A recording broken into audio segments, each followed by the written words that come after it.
السلام عليكم ورحمة الله وبركاته. نرحب اليوم بضيوفنا الأكارم الأساتذة في اللجنة التحضيرية للمؤتمر الثالث للمجلس الوطني الإيريتي للتغيير الديمقراطي، ونرحب بجميع الضيوف الموجودين معنا في داخل غرفة الزوم والمتابعين معنا عبر اللايف. ودكتور نبيل تفضل. شكرا أبو ناصر.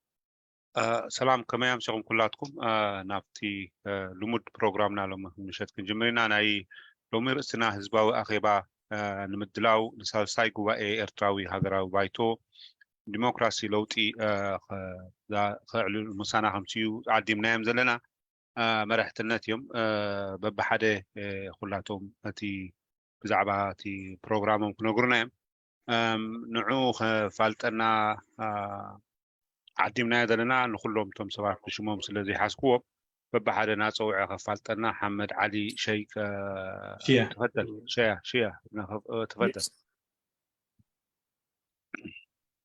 أستاذ محمد علي محمد شيا. علي شيا سمع أنت الله. أهلا وسهلا، مرحبا. بسم الله الرحمن الرحيم. أول في البدء شكرا لمنبر الحوار الوعي المشترك لهذه الاستضافة. نحن في اللجنة التحضيرية للمؤتمر الوطني الثالث. كما تعلمون اللجنة التحضيرية منذ عام بدأت عملها، وذلك بتكليف من المكتب التنفيذي، وتم اختيار اللجنة التحضيرية وفق معايير محددة رآها المكتب التنفيذي والسكرتارية. وعضوية اللجنة التحضيرية ما تمثل التنظيمات، إنما تمثل يعني المكتب التنفيذي باعتباره هو عينة وفق هذه المعايير المحددة.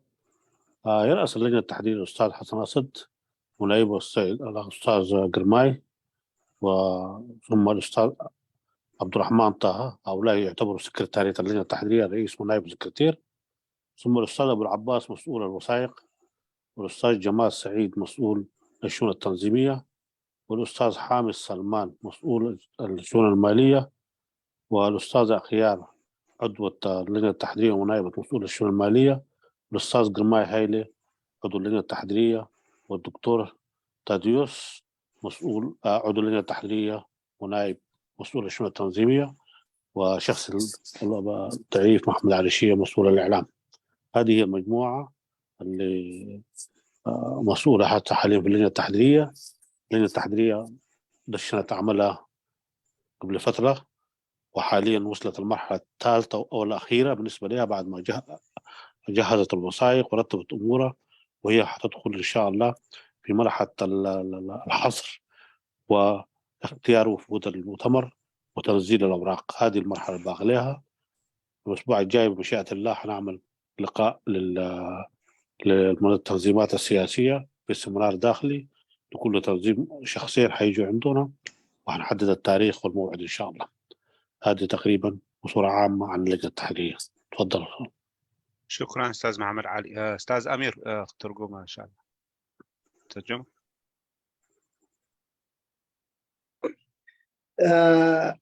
أستاذنا دكتور، الأسماء استعجل فيني شوية. أنت نشمات مالتي هو يا ريت الأسماء نرجع فيها، لأنه ممكن ما تكون نكرر. أيوة صحيح. على كل حال قداميتم قبل سلامات كبران وكبرات لو مشت كما جايش كنا قريب نازل لنا كب أجراو الكباية ديمقراطية اللوطي أكايتي وسنة شماغلين كباية لو ما جايش كنا قريب نازل لنا يبل مالتيو كابوم أستاذ حسن أسد. تي أشماء صراحة ما مسكت لأنه ما توقعت. أستاذ مني أمير حسن أسد زخونة ترجم دحين عرفتي شو ترجم هاي تليني سويعوا مثل زخونة ببحده. نعم. أبتغستايف تان قوم نجار الكائن اللي خات الدبلة هي حجي مني وخلص المسكبرة جن تقاعد لهم شو ما دحين دقي ولا عربي الكاي بخال الكاسي حدث لزخونة سميع مني قبل تدي تقاقي مالتي. تفضل. اوكي استاذنا محمد علي مو قتلنا بقى. نعم. شكرا. في البداية يعني الأستاذ حسن أسد إذا موجود يا ريت كان يفتتح لنا الجلسة. إذا ما موجود أستاذ قرماي ودفترالو نائب رئيس اللجنة التحتية، تفضل أستاذ قرماي.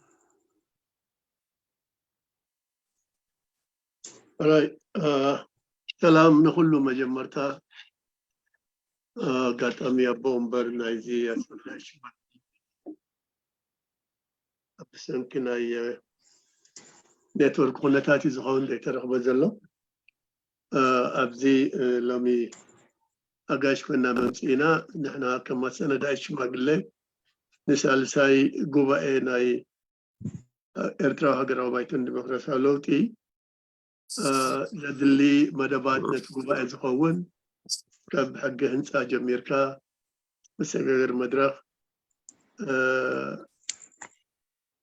ፖለቲካዊ መደባት በሙሉ ኣዳሊና ቀሪብና ናብ ኣባላት ፈጻሚትን ሴክሬታርያን ናይ ባይቶ ቀሪብና ብመሰረት ከም ንድፊ ተቐቢሎም ኣፅዲቖሞ ስለ ዘለዎ ሕጂ ናብ ኣባላት ናብ ህዝቢ ክንወርድ መደባትና ክነላሊ ምስ ህዝብና ድማ ይህን ክንበሃል ብመሰረት ዘሎ ሕቶ ክንቅበል ዘለና መልሲ ድማ ክንህብ ኢና ኣብዚ ቀሪብና ዘለና። ስለዚ እቶም ኣባላት ናይ ኣባላት ኣሰረዳይት ኣብ ዘለና እቶም ተረኺብና ዘለና ማለት እዩ። በቲ ተዋሂብና ዘሎ መድረኽ መጀመርታ ምስጋና ነቕርብ ብቐፂልና ድማ ነዘለና መደባት ናብ ህዝብና ክነውርድ ኢና ተቐሪብና ዘለና እሞ ክብረት ያበልና ኢለ ክጅምሮ ደሊ ይቐኒለ። ثانك يو استاذ قرماي. امير نباخه استاذ امير.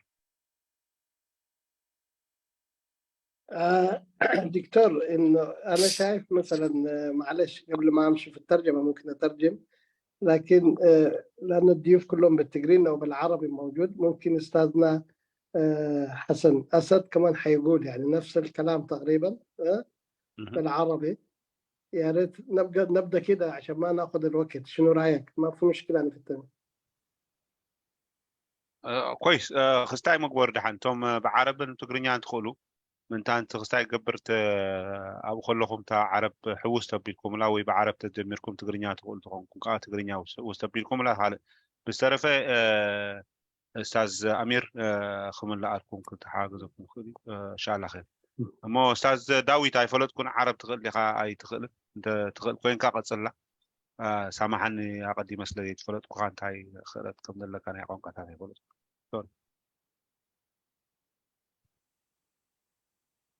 استاذ امير. استاذ امير ناي داويت دحان ترجمه مو ناب كالوس كيد ناي قرماي. لا ناي اوكي ترجمه خير، لكن افتي كلهم حدا من الاخت حزام سلامت يوم زلو من البات كافت يوم عقايش من البات نسخي كوني لقيتي استاذنا علي عرب كزارب صنيحو مسوخه، استاذنا حسن اسد كمان اكيد بالعربي حيكون في قلت يعني كم ويلي. طيب استاذ حسن انا دخل السلام. استاذ حسن انا دخل الغرفه. استاذ حسن اسد موجود معنا الان. حسن تفضل ان شاء الله. اتيو له هجي دحب دوري خنو بقى قاتل المستاذ ايوه استاذ حسن موجود. ايوه تفضل استاذ حسن. ايوه احنا قدام افتتحنا ونرحب بالضيوف لو سمحت. تفضل استاذ حسن.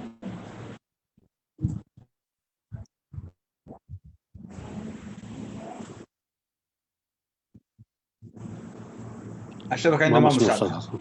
الشبكه عنده ما صوت، عنده مشكله في الشبكه. نعم. ونرحب كمان بالاستاذ نقاش عثمان رئيس المكتب التنفيذي للمجلس الوطني. نعم اهلا وسهلا. تفضل يا امير. تحياتي لكم ابو ناصر وضيوفك الكرام. مرحبا دكتور. ان شاء الله. دي مشكله بتاع كاميرا بس ان شاء الله حاول احلها. ان شاء الله ان شاء الله. تفضل استاذ امير. استاذ امير سامعني؟ ممكن انا اقول الكلمتين اللي قالها قرماي. تفضل استاذ قرماي رحب. استاذ قرماي رحب بالضيوف واكد انه اللجنه التحضيريه خاشه المرحله الاخيره بالنسبه لها، وحننزل الجمهور بالاوراق وهذه القضايا تقريبا، وده الافتتاح بتاعه تقريبا. احنا زي ما شكرا قال لك. الاستاذ امير، احنا حنبقى خطوتين، يعني في حديث حيقوله الاستاذ ابو العباس بالعربي، ونفس الحديث حيقوله استاذ قرماي بالتقريني، يعني ممتاز لانه احنا حنطرح ورقه العمل للمؤتمر يعني. ممتاز. فاذا كان ادينا فرصه لاخونا استاذ ابو العباس ثم بعد ذاك استاذ قرماي يكون افضل يعني. بعدين اذا ممتاز. كان في نواقص موجود استاذ عبد الرحمن طه ممكن يكمل باللغتين يعني. شكرا. شكرا لك. استاذ ابو العباس نعم. تفضل، الفرصه لك.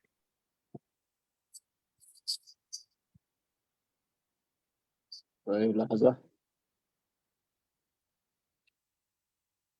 استاي ابو ناصر كتب على شو الناس انا ترى ساتهم يزاربوا امير ترى يترجم لحن بقى امير ضد خونه ترجموا تترجموا المخالف لتلبز له دلي وسو زخونوا لحن سخانا بترجم غير ساتهم ببلقانكم ببدلي وقانكم زاربوا نفتح بروجرامنا الملاساتين استاذ قرماي. اوكي حراي اوكي كاتاتلي اوكي ماشي. اوكي استاذ قرماي نغصر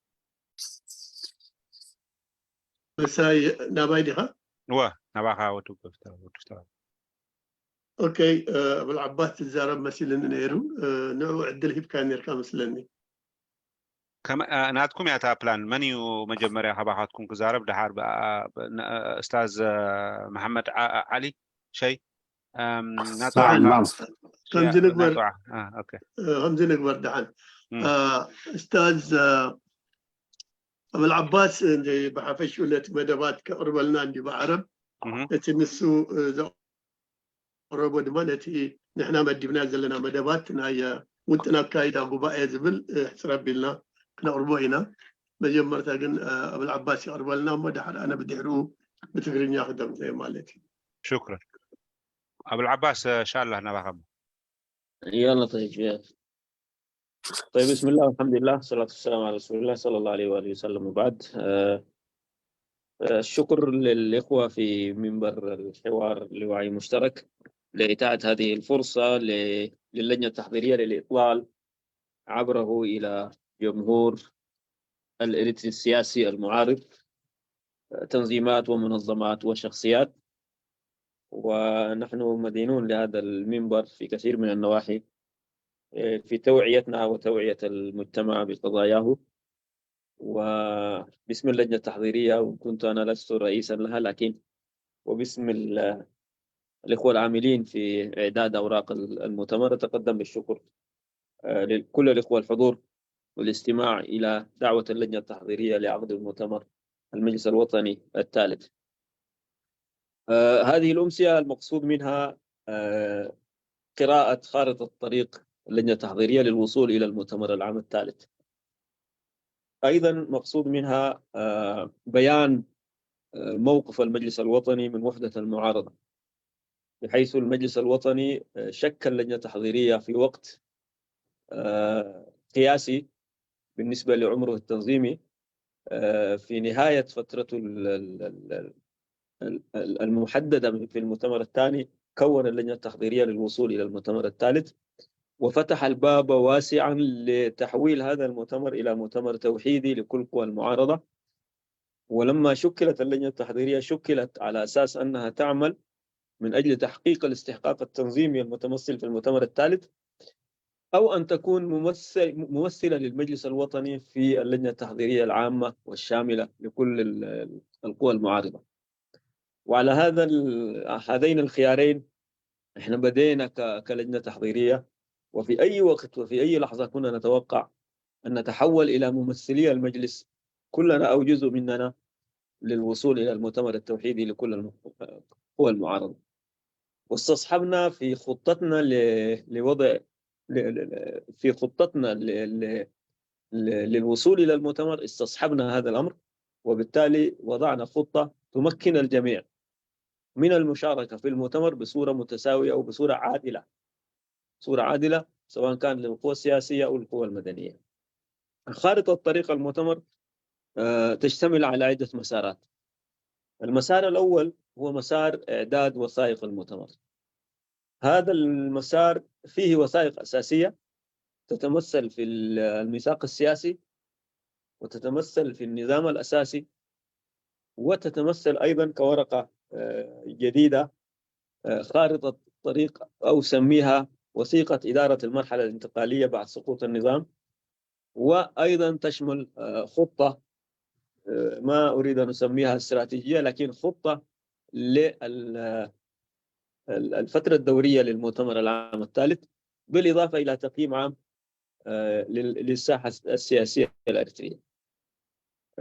طريقة إعداد هذه الوثائق كانت استصحاب أو اعتبار وثائق المؤتمر العام الثاني مسودات أساسية في هذا التحضير. نمرة 2 جمع مواثيق القوى السياسية التي هي خارج المجلس ما أمكن، أيضا استحضار أو الاستفادة مما توصلت إليه المعارضة خلال عملها التنسيقي من الوصول إلى وثائق مشتركة. كل هذا تم استصحابه في الأوراق، وهذه الخطة بعد ذاك الأوراق تجاز عبر المكتب التنفيذي وعبر وقوف القوى السياسية والقوى المدنية عليها عبر سيمينارات، أيضا مرورة بسيمينارات قاعدية، وفي النهاية تتم إجازتها من القيادة المركزية للوصول إلى الصيغة النهائية للوصول إلى المؤتمر العام الثالث. هذا فيما يتعلق بالوثائق. أيضا فيما يتعلق بالعضوية، اللجنة التحضيرية أسست تحديد عضوية المؤتمر على الشيء الموجود حاليا من القوى السياسية والمدنية وممثلي القطاعات الجماهيرية، وأيضا ممثلي الفئات المجتمعية. ولكن الباب يظل مفتوح لكل القوى السياسية والمدنية والشخصيات والمنظمات الفئوية التي تؤمن بميثاق المجلس ومقرراته وتريد أن تلتحق به في مؤتمره العام الثالث. أيضا الفرصة متاحة لها، والعدد هنا في هذه الوثيقة ليس له اعتبار، نحن محددين سقف معين، ولكن بعدد الذين يأتون ويلتحقون بالمجلس الوطني سيكون متاح زيادة أعداد المؤتمر. أيضا من الحاجات الأساسية عضوية المؤتمر الجديد أو العضوية التي ستستوعب كعضوية مؤتمر عام ثالث من غير أعضاء القيادة المركزية تتضاعف على عدد القيادة المركزية مرتين وزيادة، وهذا حتى نضمن أن لا يكون المؤتمر نسخة من المؤتمر السابق، أو حتى لا تسيطر عليه القيادة الحالية وتوجه المؤتمر وفق ما تريد. تحسبا لهذا أو لهذه الفرضية أو لهذا الشك، احنا ضاعفنا العدد الجديد القادم من القاعدة ومن القوى السياسية والمدنية قديمها وجديدها، بحيث المؤتمر يكون مؤتمر تنظيمي حقيقي. أيضا من ضمن الحاجات الأساسية التي وضعناها في هذه الخارطة إنه التنظيمات الجديدة والقوى السياسية الحديثة التي ستلتحق بالمؤتمر سيتعامل معها على أساس أنها قوة قديمة، بحيث أنه تأخذ نصيب التنظيم السياسي في القيادة المركزية الحالية، وتشيل نصيب التنظيم السياسي أيضا في العضوية الجديدة، بحيث التنظيمات الجديدة سيكون لهم تمثيلين: تمثيل بمقابل عضوية القيادة المركزية، وتمثيل جديد بالتساوي مع القوى السياسية الأخرى. إذا في تنظيم ممثل ب4 قديم، 2 في القيادة المركزية و2 نصيب جديد، سيكون التنظيم الجديد سيكون عنده 2 مقابل ال2 الأوائل و2 آخرين، بحيث أنه التمثيل سيتساوى مع الفئات المتشابهة. ينطبق هذا الموضوع أيضا على المنظمات المدنية وحتى على الكيانات الفئوية إذا في طلاب ومرأة وغيره. أيضا في عضوية المؤتمر بالذات العضوية القاعدية وعضوية المنظمات الفئوية، احنا مدين نصيب 20% للشباب و20% للمرأة، وتركنا الباب مفتوح للتنظيمات السياسية عشان تمثل هذه الفئات وفق ما يمليه عليها نظامها وطريقتها. لكن العضوية القاعدية لابد أن تكون نسبة 20% منها للشباب و20% منها أيضا للمرأة، وبقية 60% مفتوحة للمرأة وللشباب المثقفين وللشخصيات التي تختارها المنطقة أو تختارها المنظمة أو تختارها الاتحادات الفئوية. أيضا من ضمن الحاجات الأساسية في المؤتمر القادم نحن أكدنا على الاستعداد كما أسلفت أنا في المقدمة، أنه في أي لحظة المجلس الوطني حسب التوجيهات التي عندنا يمكن أن يحول هذه اللجنة إلى لجنة شراكة مع الآخرين للوصول إلى المؤتمر العام الجامع. وهذا الهم هو هم وطني وهم حاضر في المجلس الوطني بكل مستوياته القيادية. وبالتالي أيضا اللجنة التحضيرية بالرغم من أنها أشرفت الآن على انتهاء عملها إلا أنها على استعداد لتحويل هذا المسار بدل المؤتمر الثالث إلى المؤتمر التوحيدي أو المؤتمر الوطني العام الشامل لكل قطاعات المعارضة الإريترية. التمثيل الحالي الموجود في الخارطة تمثيل كالتالي: عضوية القيادة المركزية محددة ومعروفة لدى السكرتارية والمكتب التنفيذي. عندنا التمثيل السياسي، القوى السياسية مدينا نحن 30 عضو في العضوية الجديدة. الكيانات الفئوية والمنظمات المدنية مدينهم 15 عضو. التمثيل القاعدي الجماهير عبر القطاعات الجغرافية مدينهم 35 عضو. مدخلين حاجة اسمها شخصيات اعتبارية. الشخصيات الاعتبارية من الشخصيات الوطنية التي لها دور في المعارضة والتي لها علاقات واسعة وفق شروط معينة. هذا تقريبا بالجملة 15 للمنظمات الفئوية و30 للقوى السياسية و35 للعضوية القاعدية، بالإضافة إلى عدد في حدود 5 أو 3 ما أذكر الآن للعضوية الاعتبارية، ودي تختارها اللجنة التحضيرية مع القيادة المركزية الحالية. أيضا نحن واضعين شروط للمنظمات المدنية التي يحق لها أن تلتحق بالمجلس الوطني. هذه الشروط تتمثل في الآتي: أول حاجة أن تكون هذه المنظمة تأسست قبل 3 سنوات من تاريخ تقديم الدعوة إليها. يعني اعتبر من هذا اليوم لورا إذا عندها 3 سنوات أو أكثر تأسست ينطبق عليها الشرط بالإضافة إلى شروط أخرى. الشرط الثاني أن يكون لها دور واضح في معارضة النظام، سواء كانت هذه المعارضة سياسية أو أي وسيلة أخرى، هي معارضة للنظام ومعروف عنها أنها معارضة للنظام. بالإضافة إلى شروط تتعلق بأنها تقدم خدمة للمجتمع الأريتري، سواء كان في بلاد الهجرة أو في الداخل أو لفئات أخرى من الأريتريين في أي مكان تقدم فئات تقدم، بالإضافة إلى شروط أخرى تنظيمية، أن يكون لا مجلس إدارة، أن يكون كذا كذا في النظام الأساسي موجود. بالنسبة للقوى السياسية أيضا هناك شروط. أول حاجة أن يكون التنظيم قد عقد مؤتمرا مشهودا، على الأقل جزء من المعارضة، جزء من التنظيمات حضر هذا المؤتمر أو شافه أو من هذا القبيل. 2 أيضا أن يكون للتنظيم هياكل قيادية مكتملة، أن تكون له قيادة شورية أو تشريعية، وأن تكون له قيادة تنفيذية، وأن تكون له أفرع قائدية. هذا التنظيم المكتمل. في تنظيمات غير مكتملة ممكن تنقصها بعض الحاجات وهي قديمة ومعروفة ومعارضة، أيضا هذا عندها تمثيل أقل من تمثيل التنظيمات المكتملة.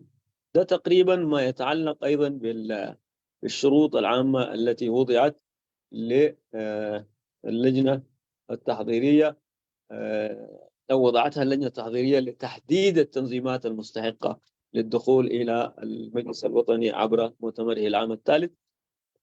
تقريبا هذا باختصار مرور ارتجالي على خارطة طريق المؤتمر. وستجدون إن شاء الله باللغة التقنية قراءة لهذا المسار عبر الأخ نائب رئيس اللجنة التحضيرية ودي فتوراري. وأنا أشكركم لحسن الاستماع وجزاكم الله خير وشكرا لكم. شكرا أبو لباس. أستاذ والعباس قرماي بالعباس أستاذ قرماي أتينك أبا خلوي مترجم أبو خلها أخذ زارة بس زغن كام مترجم يدلني مثلا أيدلني سبحان هو تبال لها يدلني مخنيات بتيها العباس كله سنة بتقرين دالي ناس لزلنا بحسر تبلغ نعبرينا. أوكي أنا بحب معدلك إن شاء الله. alright thank you. سلام دقيمة نخلو حجون زي أبو العباس كأربوات سنة بناي عرب بحسر تبلغون تي سندات بمولو زي كون حجب زي نور دزلنا تي وقت إن أبكايدا نايتبو بقى مديبنا زلنا سند أشما قلبز مدواتو مسرد كأربالكم هاجراو بايتون الديمقراطية اللوتي ناي سالسة حفشاو قبائي السند أشما قلنا قبائي سندات الدلاو أشما قلنا وقتنا كايدا قبائي حزب إرترا أمونغو كلهم تقاوم تودوات إرترا عود سمرتا وقعدون صراحة زلوا هنكوتان تسفان تمنيتن نمعواتن نمدنفعن كم أدما عند استراتيجيكا علامة حزبي إرترا مالت علوة وقدا وسرعات أفورك عند ديمقراطية متكاتها نمهنات نممسراتن هاجراو بايتو أول حتري كلتاشين أسران كلتن نخقبر وسينو نزو الثاني أبقبري نموعالكا من قدي فتساميت بتصحفتن سكرتاريا ما كلاي مريحنتن أبيلو أسر شماغ لك تقوم أزيزو إذا قبا هذه خاء ناي كلهم تقومتي والدبات سمرتن متحقافن زبرتعن كساب حجيد نستفد سمي عوتاتن متحبارن زحلو كند شتو كوينو دنفعن برتعن نتفتات والدبات كحوصو من تمنيه إذا قبا بخلهم تخافلتو عوتن فريامن انت خوون تغافلوا كلهم باتاتات إرتراخ أفتحوا شرك الناس تمسرته متكل خوون سلز قبان سلز اللوان كا أسراش ما قلة إجس عبوتن تقرب أنقلت حادي حفشوا ممرحي هي أسراش ما قلة أبدروت صراحة وصون على فنت زلوا تكنيكاوت أكاليا لي أبشنه من محضر ناصر رشما قلز قاصر فصابت صحفت حقراو بايتو ديمقراطياوي حي أسنا رشما قلز دحر ممزازا أبقدماي قبا أخي بقى أكاد تسرحات مرسن نسرحات سألت الله وشتاو حقي بمقرب مسفت ساميت بيت صحفتين سكرتاريا مأكلاي مرعنتين زكايد ناي حبر أخي بقى يتصدق ما ناي قبا أنا يسرحوت تتدالو مسفت ساميت بيت صحفت دحر مميات كا أبا أخيبانا ما أكلاي مرحنة ما مجرشة يصدق سي أسنا لش ما قلن معبالين قلت أفن سرحتا بسنا فلتاتهم من كالتهم من بقعتهم من استمسكروا لهم أبالات هاقراو بايتو زكا فللون أدليتي جنافر كتمزز مسلايم ناي مسل وانات أنكس كلتي ناي قبايا سندات مدلاو أسنا لش ما قلن أدن سعبا ورعاتي تدالو بوليتيكا وغدان مسرتها وقاف سرعات ناي اوان مسجار زكاية سند ناي إرترا سرعات تقاوم تنحفشوي بوليتيكا ونتاتن زمزن استراتيجيكا وطن سالسا قبائي بمسمرات زتأمى مسمر سرح والتادرات تقاوم مسمر سرح بوليتيكاوي دبلوماسيون مسمر سرح حبريتا ويدما زينا مسمر سرح موداب حرتسب مسمر سرح ايكونومين فاينانساو زانا حجي مريحنت نفس الساي حفشاو قباء تقربو زخون بروجكتاو الثانية من سندات مستشماقلي الدلاوي سندات زقربوتو مدب السامعن السندات شماقلي صدقان يقوون انقل سلستي حقاويان أبالات قباء وزري حقاويان أبالات قباء 250 كلتن أبالات كوينو أبزن صلابات هذا استعدل يقوون حجي نايزلا هاقراو بايتو أبالات ماكلاي مريحنت سسان كلتن أبالات أسنى شماقلي وصاي كاب ماكلاي مريحنت حمشتين وكلتي بوليتيكا وحيلتات 3 أبالات التعداد لهم كمتي أب عنكس حمشت يتبين زلو ممزني ويدما ملك السامع كوينو كلتا أولات ممزني السامع حد أبالك مست ممزني زي السامع مزغون أبرس زي بكنت أبالنت قبائي صنع النت مرقس مرأي وكلتي برقسان بجلتات 15 أبالات كونوا يوم التعداد لهم كمتي أب عنكس 4 تبين زلو مستناتهم ممزني السامع وكلتي جغرافيكاوي زوباتات 35 أبلاد أبزن سعبة حقرات زوباتات يعدلا سودان 10 أبلاد مأكلاي مبرا وشمت عربن 5 أبلاد ثالثاي أوروبا 5 أبلاد رابعاي أمريكا 5 أبلاد خمساي أستراليا 5 أبلاد شادشاي إثيوبيا 5 أبلاد شابعاي بأتاتات من إسياتن دك أنستيون كوكلتي جغرافيكاو زوباتات كاب إسرا كميتي زي وحد كونوا اللوم شامناي أبسط إسزلو الجام نايفت أميتن حقاقتن ولتكا مراحتي أي كافولون يوم تاشعي ناي كبري سبات حمشت أبالات يونو أنكت 4 قدما كنت أبالنت قبائي سنفلتت بقعتن ناي معبل ناخلتن أدلاي مزخون نابز سرح وفيات يخونو بناي جنزبن سرعتين توفاينت من مؤزاز كاب زتراترو سرحات نتأ مخان حزباون محبراون أنصار سرعات بتقاوم النت نتفتاتن بأقلقلوت حفرة سب دما فلتاتن كونا اللون أنكس حمشته فلتكاو ملكي اتي ودب اللاوي فلوت قبائز قبري كالآي تمالئ أقاوما مريحنا زلو ثالثاي قدلاوي قطعوي مسارح زلو رابعين هاقراو بايتو جنزباون سبعون كبركت زخيل توفاينت زلو كخون اللو أنك شدشتا برقساوي ملكعي كابت مسرد 3 عامتات زقبرت محبر أنصار سرعات بتقاومها أب مداي بوليتيكون نواتون حبريتان زينان كافلت تكونن ناب سدت زلو حزب إرترا أبناي حبرة سرعة أقلقلت زتغافلت بناي هاجراو بايتو بروجرامن مدب أنفتن زعجبتن كتكون نهاجراو بايتو كتدقفن مسؤوب كتتحاجزن دلوتي زغلت أنك شوعتي الجباب أمرار صعبالنت ودبات بوليتيكا حيلتات وكلتن بزمتشئن من قدك مرسا مثل اللون وجلتاتن برقسوا محبراتن جيوغرافيكا وزباتاتن وكلتن بحنتي كابزن ذي صعبة من قدك مرسا مثل اللون هذا بحفشوي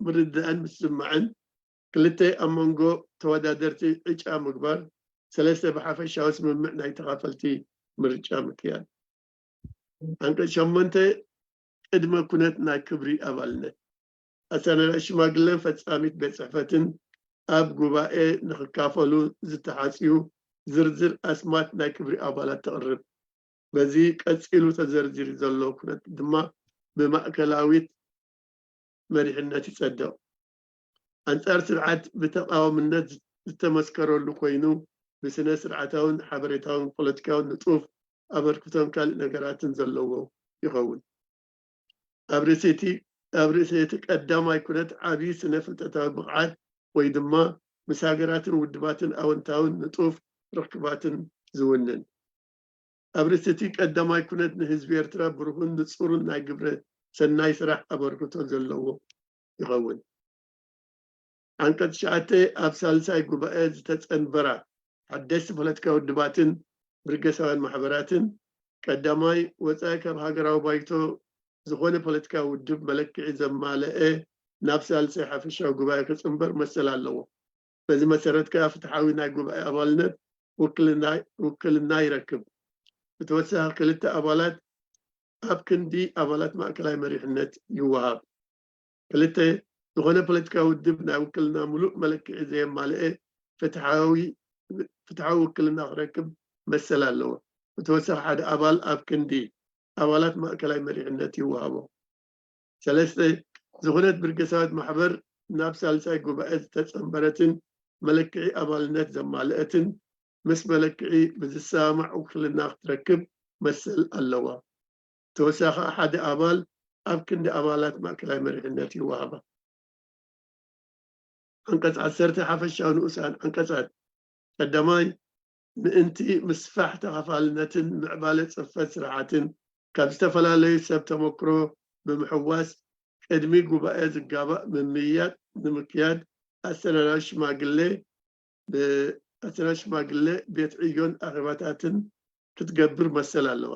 ምእንቲ እዚ ከዓ ኣሰናዳዊ ሽማግለ ገለገለ ሰሚናራት ትእምም። ሰሚናር ፖለቲካዊ ሓይልታት ሰሚናራት ንሓበሬታዊ ወይ ዜና ትካላትን ምሁራትን ብርገሳዊ ሓይልታትን ቀጥታዊ ሰሚናር ኣብ ሱዳን ንኩሎም ፖለቲካውያን ብርገሳውያን ባታታት ዘጠቃለለ። ክልተ ብሰንኪ ናይ ወፃኢ ተኻፈልቲ ብናይ ማእከላይ መሪሕነት ስምምዕ ከም ኣድላይነቱ ኣሰናዳዊ ሽማግለ ኣባላት ጉባኤ ክትውስኽ ትኽእል። ሰለስተ ኣሰናዳዊ ሽማግለ ከም ኣድላይነቱ ብዝሒ ሰሚናራት ክትውስኽ ትኽእል። ኣርባዕተ ብዛዕባ ሳልሳይ ሓፈሻዊ ጉባኤ ዝካየደሉ ቦታን ግዜን ንዝቐርቡ ምርጫታት ድሕሪ ምምያጥ እቲ ብቑዕን ምቹእን ዝኾነ ምርጫ ድሕሪ ምስ ፈጻሚት ቤት ጽሕፈትን ሰክረታርያ ማእከላይ መሪሕነትን ምምኽኻር ይጸድቕ።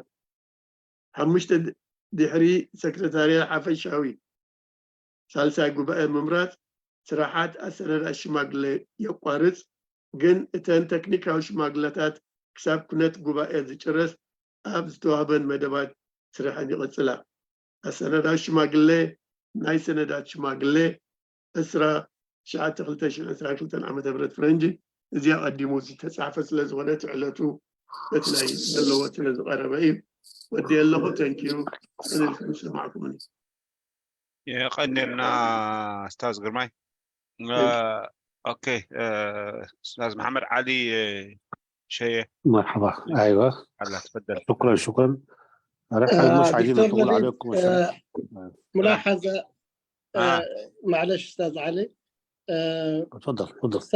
أستاذنا أبو العباس أفتي مجلسي بالنيروت يا سناد الشماغلة كاب بوليتيكاوያን ውድባትን ካብ ባይቶ ወፃኢ ያገለ ዝብል ብዓረብ ነይሩ ማለት እዩ። ብትግርኛ እንደ ሰሚዐ ያደ ወላ በጌጋ እዚያ እግሪ መንገድኹም ኣብቲ ናይ ምትርጋም ስለ ዝከታተል ስለ ዝነበርኩም። ኦኬ ተሐተ ድገማስኪ መመላእታ ይመስለኒ ገይሩ أستاذ أبو العباس قبل نيرو حتى يا أمير ولا مملأت يا خاتم الله نير كافت الترجمات ندحر مملأت تكون تخيلها ندحر زي بلا خوينو أستاذ قرماي بس بعرب انتي نيرو تين سناديش ما قلسي كاب بولو كتكا ودباتن كاب بايتو وصاي زخونا انجل زبل سميع مالتي في عرب ابناي تقرينا كتاتل صنيحه يسمع كوان مالتي حجي كم ملاعتها تكون تخل نحر قدي لا خوينا ويكا كما مالتي. شكرا استاذ قرماي بس يا اخي تكون ملا يا لا اذا قوي ما دل سنه ما قلنا مالت كاديو. ايوه اللجنه التحضيريه هي للمؤتمر الثالث الان، وهي جاهزه تكون لجنه تحضيريه لمؤتمر توحيدي مع القوى السياسيه الخارجه من المجلس. لو سمحت نعم. تفضل دكتور نقاش. ايوه سلام تاع بعرب تبعلت بتقرينيا انت اذا سنادايت كتقون كلها خلت عمام نيروا حدا مسندا نزي سالساي هاغراو غوباين يرفع هاغراو بايتو كالايون انت لاتي بوليتيكاو حيلتات تي وصاي خبايتو زلون تي بايتون ابسمم تبصيحو وي تي مدب كومونيرو ساغا ابو خلاني يرفع هاغراو بايتو وكيلا ابتي مسندا ني حبار غوباي تخون ماشي السحلافنة تسكيما سلازي كلت عمامي ذلوا هذا سنة العيش ما قل لي هي تقول شكرا دكتور. كنت قوم كلاسكم بهم يا قوي ما لا هم عندي امير صحيح. نعم شكرا. اوكي شكرا دكتور نقاش. شكرا دكتور نقاش. شكرا استاذ امير. محمد علي شيء. شكرا استاذ. احنا مش عايزين ناخذ وقتكم عشان ندي فرصه اكثر للاسئله والمناقشه. لكن حد تعليق لاخونا عبد الرحمن طه اذا في حاجات ناقصه كان بيقول هذه يعمل تعليق، وثم اخونا جمال سعيد باعتباره مسؤول الشؤون التنظيميه والمرحله اللي قدامه كلها حتكون له دور اكبر، وحندي فرصه للنفرين ديل تقريبا، وفي النهايه حندي فرصه للاخ بتاع الماليه بعد النقاش يعني عشان يكون في توصيه بالنسبه لهم يعني. فاستاذ عبد الرحمن طه تقريبا.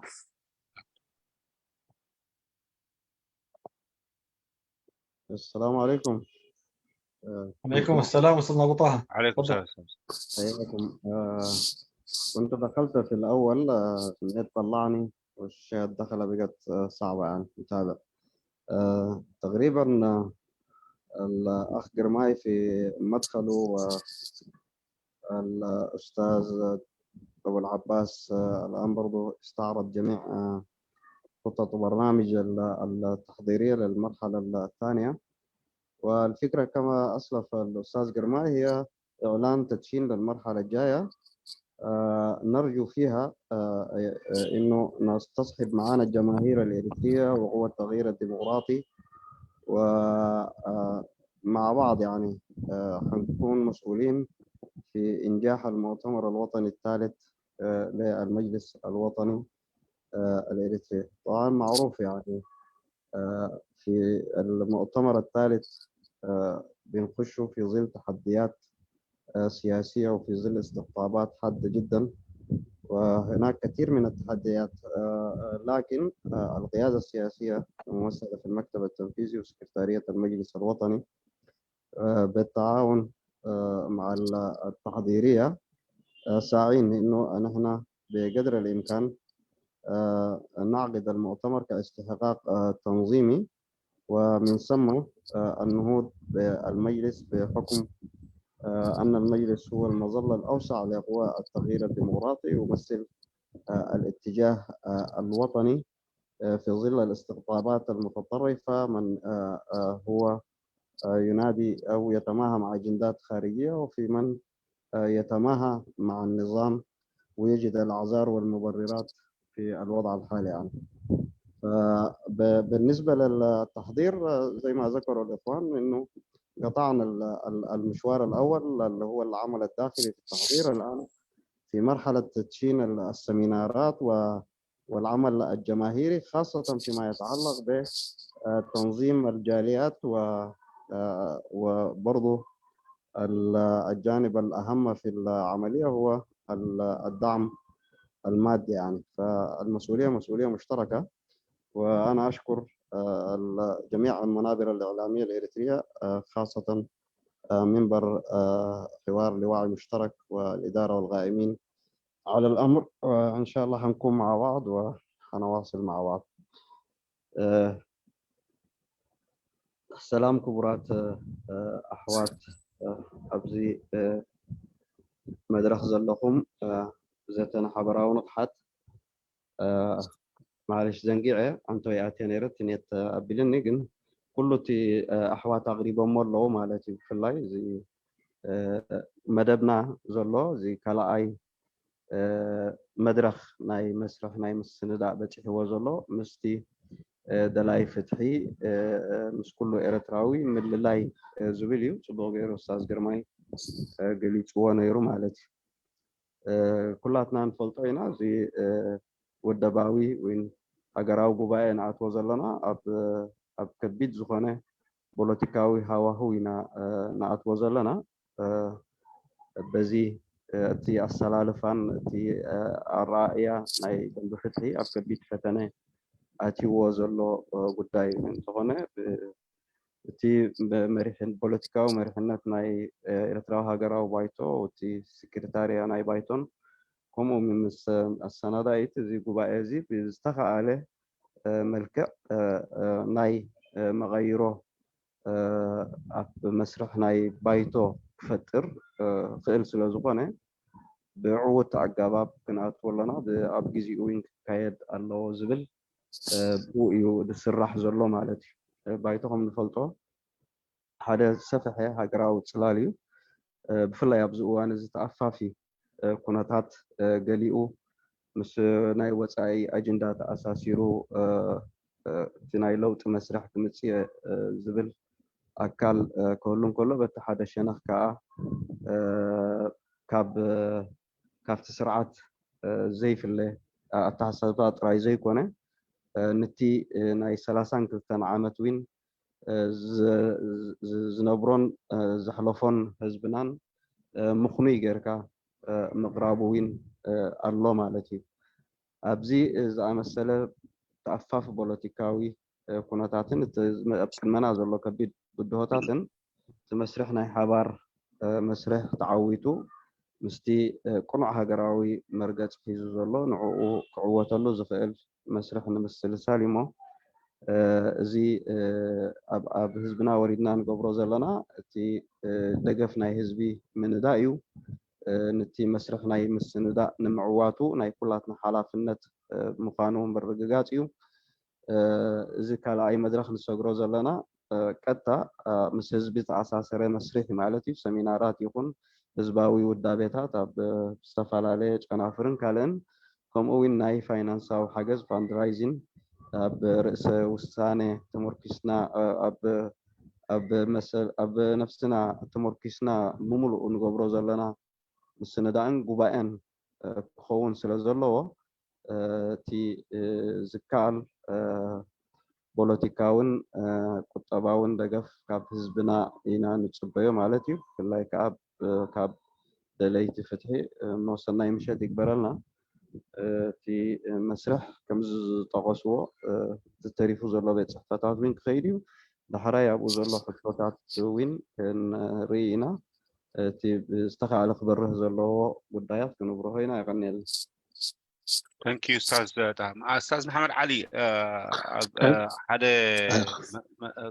ጋሻና ብዝ ዘሎ ማይክሮፎን የብልና ይብላሎሞ ምስ ካባኻትኩም ከይኸውን ግን ኣማን ስራጅ ዓብዱ ዝበሃል ሕቶ ንዓኻ ብኻፍቲ አቡ ዓባስ ዝበሎሲ ዘይተንከፈ ነገር ኣሎሞ እንታይ ኢሉ ጠቂሱ ነይሩ አቡ ዓባሲ ሓደ ኮንዲሽን ነቶም መንበራት ናይቲ ثيرد ኮንፈረንስ ዘሎሲ ነቲ ዲሞክራሲ ቻንጅ ድምልከት ጠቂሱ ነይሩ ሞ ሓደ እንቶም ፖለቲካል ኦርጋናይዜሽን ብሓደ ናይ ውሽጣዊ ድፍልሊስ ዝኾነ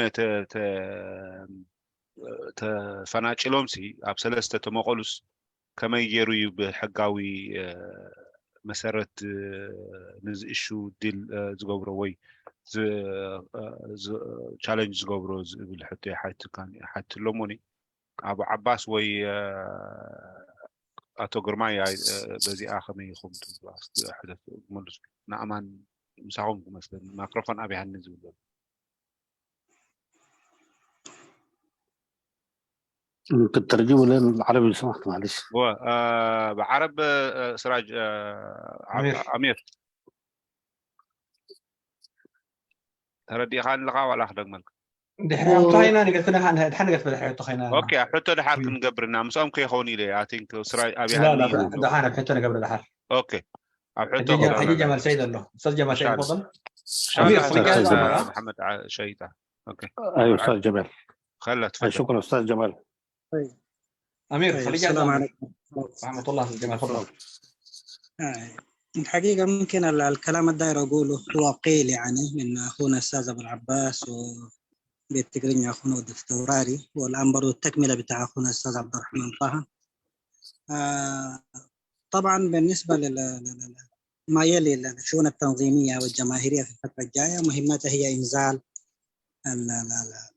خارطه الطريق اللي قراها الان قبل شويه اخونا ابو العباس واخونا الدكتوراري الى ارض الواقع يعني النزول بها الى الجماهير يعني والقرض منا هو ضمان اوسع مشاركه يعني جماهيريه ممكنه في المؤتمر خاصه قطاع الشباب والمراه زي ما ذكر اخونا ابو العباس بالنسبه الكبيره اللي حيشاركوا بها 20 الى 40%.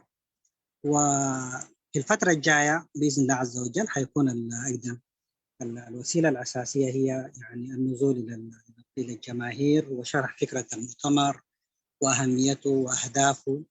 المهم لابد من تحريك الجماهير قبل الدخول للمؤتمر لأن في النهاية أي مؤتمر لو ما سبق حشد وتعبئة نسبة نجاحه ربما تكون أقل يعني. لذلك الناس حتجتهد بقدر الإمكان.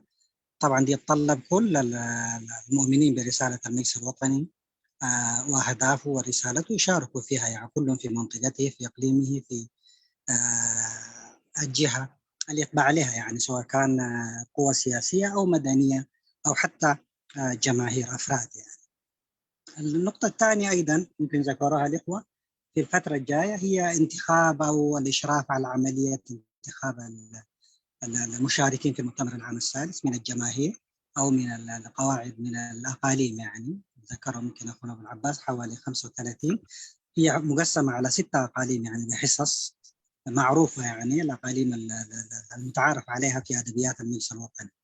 برضه حيتم الإشراف عليها وفق اللائحة والموجهات المجازة في اللجنة التحريرية والقيادة المركزية.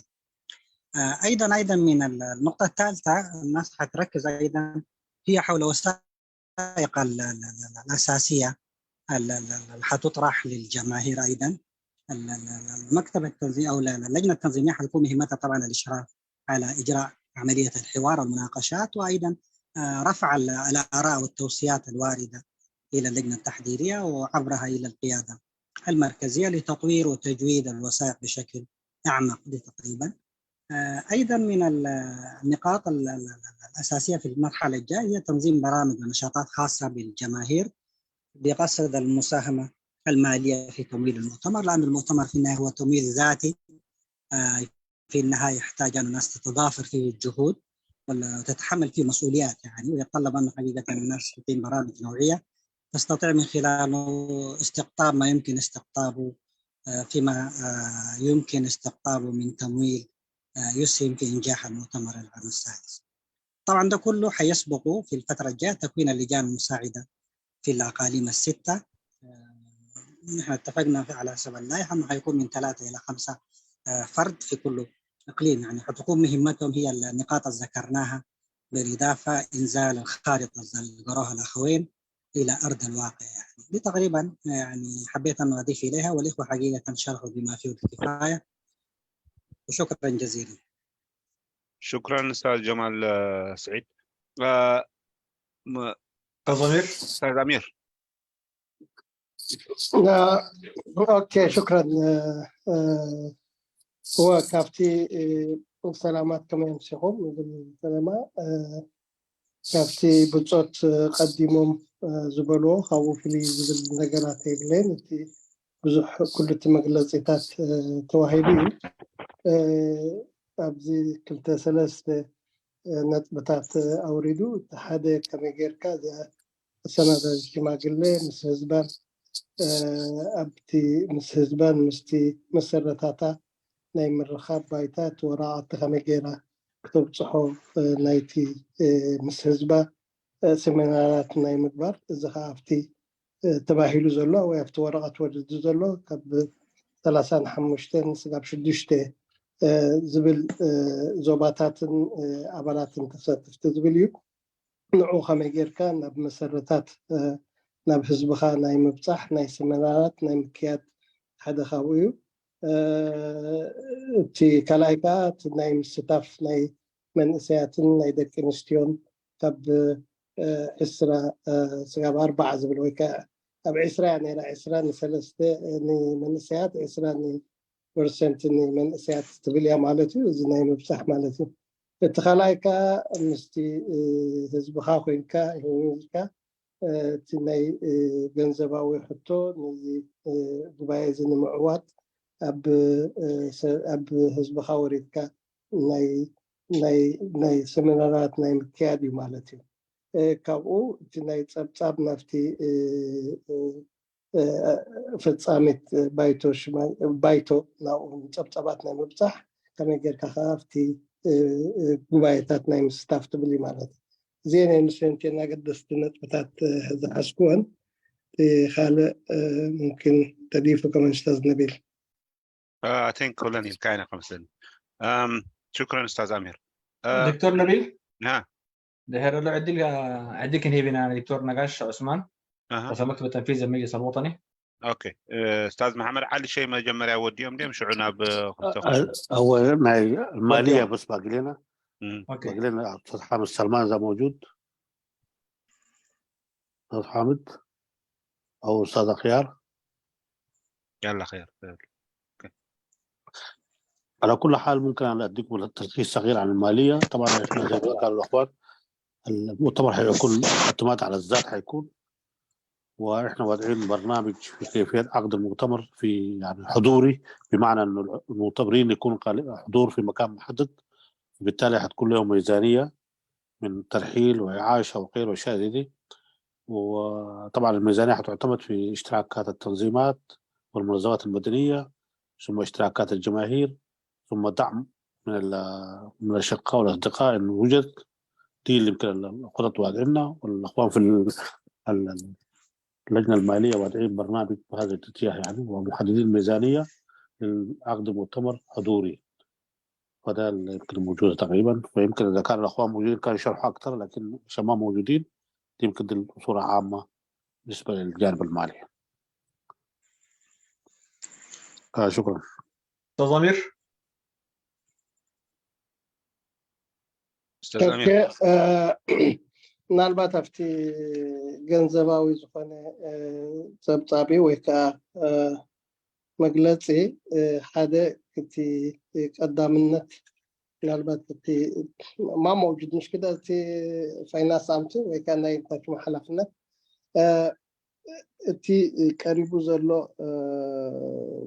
ገንዘባዊ ዝኾነ ብተኻለ መጠን ብዓቅምታት ናይ ዝካየድ ዘሎ ንሱ ከዓ ሓደ ካብቲ ኣባላት ውድባትን ሲቪላውያን ማሕበራትን ኣሕዛብን ኩሉ ዝካፈለሉ ከመይ ጌርካ እቲ ውፅኢታት ይግበር እዩ ማለት እዩ። እዚ ካብቲ ሓደ ዝእከብ ዘሎ ንሱ ከዓ እቲ ባጀት ከዓ ተወሲኑሎ ማለት እዩ። ክንደይ ከም ዝበለካ ኣብዚ የለን ባጀት ተወሲኑሎ ንዑ ከዓ ካብቲ ወፃኢታት ክንገብሮ ንኽእል ናይ መጓዓዝያን ናይ مقبل جايشن زبل برنامج له مالتي بزيادة يلا مثلا تي بتصحفة جنزبا وبتصحفة زيادة مبرهي وخلنا نيرو. شكرا. شكرا استاذ امير. ان شاء الله استاذ علي شيء. ايوه كده خلصنا. ممكن ندي المنبر فرصته يساله او يدي الضيوف زي ما عايز يعني. في كلمة للدكتور نقاش عثمان رئيس المكتب التنفيذي المجلس الوطني. استاذ نقاش عثمان على خليقه. دكتور نقاش الله. تفضل استاذ. السلام عليكم ورحمة الله وبركاته. أولا تحية لإدارة الغرفة ولأعضاء اللجنة التحضيرية للمؤتمر الثالث للمجلس الوطني. أتمنى أن تتكلل جهودهم بنجاح، وأشكر هذا المنبر، منبر الحوار والمشاركة الذي عودنا دائما بتبني قضايا الوطن، وخاصة يعني النضالات التي يقودها المجلس الوطني. بداية طبعا بعد تحية للحضور الكريم أيضا أقول أنه المؤتمر ليس الآن نحن المؤتمر القادمين، أعتقد الأستاذ عبد الرحمن طه كان ذكر لأنه نحن في وضع استثنائي جدا، في انقسام كبير في الساحة السياسية الإرثرية، لكن المجلس خلال الفترة 3-4 سنة منذ مؤتمره الثاني ظل صامدا في موقفه الوطني، ظل صامدا في رؤيته في تعامله مع كافة الملفات الشائكة، ولذلك استحق بجدارة حقيقة بأنه لم يحد قيد أنملة عن الخط الوطني الذي ضحى في سبيله الشعب الإرثي. لذلك نحن ندخل هذا المؤتمر أيضا وكلنا أمل في أنه سيعتبر إضافة نوعية للنضال الذي ظللنا نخوضه على مدى 3 عقود أو أكثر. لذلك يعني أحيي اللجنة التحضيرية للنزول إلى الجماهير والاستماع إلى آرائهم، ليس فقط تأييدا بل نقدا وتصويبا ودعما في كل الاتجاهات، لأنه أنا أتمنى هذا المؤتمر القادم أن يكون مؤتمر نوعي بكل ما تعني هذه الكلمة من معنى. فالمؤتمر الأول الذي عقد في أواسا في 2011 كان مؤتمرا تأسيسيا، ثم المؤتمر الذي عقد في ستوكهولم بالسويد والذي عقد في قبل 4 أعوام يعني 2019. الآن كان إنقاذا للمجلس بعد ما واجهه من صعوبات جمة، يعني بعدها داخلي وآخر خارجي، لكن أصرت القوى الوطنية أن تدخل إلى المؤتمر الثاني، وكان حقيقة إنقاذا ليس فقط للمجلس الوطني بل للعمل الوطني برمته يعني. وأنا أتمنى أن يكون هذا المؤتمر، والجهد يشير إلى ذلك، أن يكون المؤتمر القادم مؤتمر انطلاقة حقيقية نحو مواجهة النظام بكافة الوسائل النضالية وإسقاطه، لأنه معاناة الشعب الإريتري أصبحت الآن يعني وصلت مرحلة يعني لا يطيق فيها الشعب الإريتري، لذلك تسخير كل الطاقات من أجل إسقاط هذا النظام وإقامة نظام ديمقراطي في إريتريا. لذلك كان أشار الأخ أبو العباس لأنه عندما تم تكليف هذه اللجنة التحضيرية كان لها مهمتين. المهمة الأولى هي التحضير لهذا المؤتمر، والمهمة الثانية أيضا في إطار التنسيق والعمل المشترك بيننا وبين القوى السياسية خارج هذا المجلس. كان يؤمل أيضا أن ندخل مؤتمرا معهم. لذلك الآن أيضا ما زالت المساعي تبذل، وأتمنى أن نصل إلى رؤية موحدة لعقد مؤتمر تنبثق منه قوة موحدة من المجلس ومن خارج المجلس يعني. ذلك كل ما أوصيه أن تواصل اللجنة التحضيرية جهودها للنزول إلى الشارع الإريتري المعارض للقوى التي تطمح من أجل تناضل من أجل التغيير. وكذلك أناشد هذا الموقع وكل المواقع الإريترية، المنصات الإعلامية والمنصات التواصل الاجتماعي، أن يعني تعضد هذه الجهود للوصول إلى غاياتها. فالغاية واحدة هي في النضال مهما اختلفت السبل، لكن نحن عاوزين نصل إلى إقامة نظام ديمقراطي على أنقاض النظام الدكتاتوري القائم. لذلك شكرا لغرفة أو منصة حوار الوعي المشترك، وشكرا لكل الحضور. وهذه أول الغيث، أتمنى أن تتواصل مثل هذه اللقاءات وتستضيف أعضاء اللجنة التحضيرية وكل الناس الخيرين من أبناء هذا الشعب والمناضلين من أجل تجويد العمل، وأن لا يكون المؤتمر القادم مؤتمرا روتينيا أو استحقاقا تنظيميا فقط، بل يكون نقطة انطلاق جديدة للوصول إلى الهدف المشترك. شكرا لكم. أولا كبرات محاضرتي يرمزي زتين حبارة ونحات نجعد لجيبكم لأسانا داعش ما قلنا بتقريبكم مس مدباتو مس بقة الله لي مباركم تعمي أزيو زمقسي كمون أسانا داعش ما قلنا زخلو سعرتات كايدو زلا ناب حادي حووت قبائي كنبسح ون مقوسين مسقانا نبسحي مخنياتو مس بقى قد تابي من الرخاب تابي بقى بيتو مسمع نات قادر لك حسابات أغريبك بتي زكايت كتعاتين للزباتن كا التي قداين ذهبتن كا مخاد سلازغونة علامة زي تقبرو ذلكم كتسلوه بتعمي دس بالفتو سالساي قداي عن توي حونا عبد الرحمن تاهن تاي نيرو أبدي كنتات أفولي كنتات قبائن الدالو اللو زلنا زولو الشي تحكي مغنياتو أبز حلفي دحرزي خال أي قبائي زقاتهم بوليتيكا ومعباليثات يرساخون بزونانا أجزيهم فتنتيهم نيرهم مالتهم قن يرساوا هاقراو بايتو كاب هاقراو مسمرو فنتت كيبالي بزخروا عقباب نتي مدرخ بهاقراو مالاختان بهاقراو مركز أتنقتيمو كابتي علاماتاتو فتسيمو كيت عليه نتقلو زقات بها خمس مبارو إذي حدي ناي بقعت لاي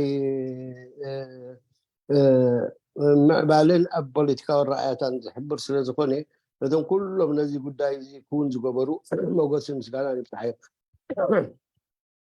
سالساي اتي عن تويون سادة أبو العباس انتاي نيروزي سارة راي شماق الذي قوم كله سي كلت عمامي يروح هذا تي بمسارته تي قبائي سالساي قبائي نمتنقا ويكان نمكيات يلو زغمي أبجزي وأسرد أخلي زي حد عمام قوم كله تخال أي كا مستم وصاي خبايتو زلونا كايدو نبرناني موهاد مسرح لاي حبير كا مسرح ناب حادي ترنا في ناب سبحة سلال المسرقار كان كاين ውሳኔ ናይ ጉባኤና ኢኻ ናይ ካልኣይ ሃገራዊ ጉባኤ ናይ ኤርትራ ሃገራዊ ባይቶ ነዚ ንምትግባር ብዙሕ ሰዓታት ይድለ ስለነበረ ሓደ ካብኡ ዕማም ናይዚ ኣሰናዳዒ ሽማግለ ተሰለጠ እቲ ዝኸይድ ዘሎ ናይ ዘተን ዝብን መስርሕ ደዳ ተዓዊቱ እዚ ሽማግለ እዚ ከዓ ንኤርትራ ሃገራዊ ባይቶ ወኪሉ ኣብቲ ናይ ሰፍሐ ጉባኤ ናይ ምስንዳእ ሓላፍነት እውን ይሽከም ዝብል ስለዚ ገና እውን እዚ ተስፋ እዚ ተቆርፀ ኣይኮነን ፃዕርታት ይካየድ ኣሎ ክካየድ ከዓ ይግብኦ ምክንያቱ ኤርትራን ህዝባን ዝሓልፎ ዘሎ ኩነታት ዳርጋ ልዕሊቲ ደቂ ሰባት ክፀርዎ ዝኽእል በፅሒ ስለ ዘሎ መድረክ ነዚ ስርዓት ዝኣሊኻ ዴሞክራሲያዊ ስርዓት ኣብ ኤርትራ ናይ ምትካል ዕማም ካብ ትማሊ ሕጂ ዝያዳ ህፁፅነቱ እንዳተረኣየ ከይዱ ኣሎ እሞ ስለዚ እዚ ዕማም እዚ እውን ክቅፅል ኣለዎ رابعي نياسانا شماغلا خموغسن ዝፈቱ ከዓ ኣብ ህዝቢ ወሪዶም ርእቶ ናይ ህዝቢ ምስማዕ ሓሳባት ናይ ህዝቢ ምቕባል ብወገኖም እውን እቲ ቀሪቡ ዘሎ ሰነዳትን ራእያታትን ኩሉ እቲ ኮታኒ ነቲ ጉባኤ ዕውት ገብር ዝኽእል ነቲ መስርሕ ናይ ቃልሲ ንቅድሚት ክደፍእ ዝኽእል ሓሳባት ምቕራቦም እዚ ዝሙገሲ ክቕፅል ከዓ ኣለዎ ምክንያቱ ሓንቲ በይና ስለዘይተጣቕዕ ምስ ህዝብኻ ኮይንካ نتي دلاي لوتي دلاي ديمقراطياوي لوتي دلاي حقنيا تقالاساي نزي سرعات زي وجدو ديمقراطياوي سرعات كتكل زبهجن سرحن إرساوي اندا طرنفكا اندا ريتو اندا سماكا ريتو كان دهبكا شعوع عبتي بحبار تبصحو ريتو كا منطري نتي زمصح علاماتات كهون زي كسرحالون كقصل دلون مخانو كا ني اغ مغدي كيتقلت بوتو مالتي ጉባኤ ካልኣይ ቀዳማይ ጉባኤና መስራቲ ጉባኤ ነይሩ ማለት ኣብ ኣዋሳ 2011 ተኻይደ ኣብ ድሕሪ ዳርጋ 9 ዓመታት ከዓ ናይ ውረደይ ብዙሕ ማሕለኻታት ገሊኡ ውሽጣዊ ገሊኡ ግዳማዊ ዘጋጠሞ ባይቶ ነዚ ኩሉ ስዒሩ 2019 ከዓ ጉባኤ ክገብር በቂዑ ማለት እዩ ጉባኤ ምግባር ኣብ 2019 كم دحنت نيتي إسراء هجرا بايتو كاب مفنجال كاب فعفح مبال أدحينو ناب حادي حدش معرفه كبيتو اللي بمسرة وسانيتاتو قام السفحة أكلات زبنا يكون بوليتيكا وحالتات وصاخا وزلوز أزيو هانات زغونا زيتاتات اللي زباتن كايت أنيهم على تيون اللوز سلازي إزي سالساي قبايا خاء من طريق كالعي تقدماي مسراتي العيون مدحن ويدحنت انتقينو سالساي جن نابتي كلنا انا معدون وجوه زبنا تمالك خلو صبي لهم زي كون تمالك خلو صبي ودا ني سرعات الديمقراطيا وسرعاتنا متكالنا بإرسا زك علات غباء كخون تسفا قبر كيدون مسلم وصاخ بايتو زلوون مس كله زكاي زلو صعبتا تعويتو خا ናይ ሓባር ጉባኤ ተገይሩ ናብ ሰፍሕ ፅላል ተሰጋጊርና ንህዝብና ተስፋ ነተቃልስና ዓቕምታትና ናይ ምጥርናፍ ስሕሶውን ክብ ከነብል ከኽእለና እዩ ኤርትራ ኣዝዩ ፀገም እያ ትርከብ ዘላ ኣብ ራእያታት ንሪኦ ዘለና ኣብ ሶሻል ሚድያ ኣብቲ እውን ዘስግእ ኩነታት ስለ ዝኾነ ነዚ ኩሉ ክሰግርታ ኮይና እተን ዘለዋና ዓቕሚ ከይበቀቕና ኩላህና ክንሳተፍ ይግባአና ስለዚ እዚ ናይ ማዕከን መራኸቢ ብዙሓን ከምዚ ዘተን ሓባራዊ ሓትን ካልኦት ንዑ ዝኣመሰሉን እዚ ዕማም እዚ ናይ ኩላህና ዕማም ስለ ዝኾነ ክሰርሕሉ ክሪኡ ክሰርሕሉ ከተባብዕዎ ክደፍእሉ ብልቢ እንዳ ተላበኹ ዕማሞም ከዓ ስለ ዝኾነ ሃገራዊ ግቦኦም ስለ ዝኾነ ከዓ ዝስሕትዎ እዮም ይብልን ግን ከዓ ኣብ ጓል ነገር ኣብ ለላሽ ነገራት ግዜና ከይባኸና ሃገር ነድሕነሉ ኩነታት ብሓባር ኮይና ይህን ምሂን እንዳበልና ነዚ ኤርትራዊ ሃገራዊ ባይቶ ብክንደይ ፃዕርን ብክንደይ ቃልስን ተጠሪአ ከዓ ሓሊና ናብ ዝለዓለ ከነሰጋግሮ ሓላፍነት ናይ ኩላህና ይብል ስለዚ ፅኒልኩም ሰማዕኩምኒ ኣዝየ የመስግን የቀኒየለይ ውዕውት ምሸትካ ይግበረልና شكرا لنا دكتور نقاش مو بروجرام دارجا خاب كلاتهم سمعنا هنا اجينا بحطوتات خنكيد غدنا حتى ملتينا دكتور نبيل دحر له استاذ محمد علي شعيب سكرتير المجلس محمد علي شعيب اللي اخذه هو محمد علي شعيب يلا خلاص نواخذ ابو ناصر سامعني دكتور نبيل سمعت دكتور سمع له خداني سمع لك استاذ هو دكتور نبيل تاعنتو اذا حتتك حطه بعرب كمان تسديدان له بصحف هو كنا نببا ولا وانببا خلتي امير هو السؤال عن الثلاث تنظيمات اجب التحرير شنو انا شايفه وهي الثلاثه اصلا عضو في المجلس هي السؤال طرح هكذا انا اسف عدم نفس الطريقه اللي طرحها دكتور نبيل يعني انا اسف لعدم امكانيتي للمشاركه بالصوت نتيجه الخلل الفني في المايك ترجمه السؤال ذكر السيد ابو العباس بعد الشروطات التي يجب توفيرها للعضويه المؤتمر السادس للمجلس الوطني الإيرتري للتغيير الديمقراطي. سؤالي هو ماذا عن بعض التنظيمات السياسية التي تحمل نفس الاسم خاص تلك التي كانت في السابق تنظيما واحدا ثم نتيجة الخلاف الداخلي انقسمت إلى 3 تنظيمات وكيف يتعامل النظام الأساسي مع هذه القضية من الناحية القانونية؟ ده هو السؤال يعني. شكرا استاذ امير I think صبغير حتى تاي شمو امان سراج عبدو مايكروفون شجر سلازلني إيدي خلع لا يخلني سلازلنا أولاد لنا نباهم حوات أبو العباس سمع خيات عن قاضي سايق ورا تذكرون خالوت عدل بكم شو أنا قال احتفال أستاذ جمال سعيد شلون تنظيمي أظن أستاذ جمال سعيد وعبد الرحمن طه خلاهم حال سمع لنا تسمعني؟ مسموعنا. تفضل استاذ عبد العباس. طيب اول تقريبا السؤال وذو شقين يعني. الشق الاول فيما يتعلق بالعضويه الجديده الملتحقه بالمجلس الوطني، اذا في تنظيم انشطر الى 3 تنظيمات وتريد ان تلتحق بالمؤتمر العام الثالث، هنا هنطبق عليها الشروط. أي تنظيم عقد مؤتمر مشهود وله مستويات قيادية مكتملة وله وسيلة نضالية معروفة وله قدرة على تلبية متطلبات الالتحاق بالمجلس ويؤمن بمقررات المجلس ونظامه السياسي ونظامه العام وميثاقه السياسي، هنعتبره تنظيم مكتمل.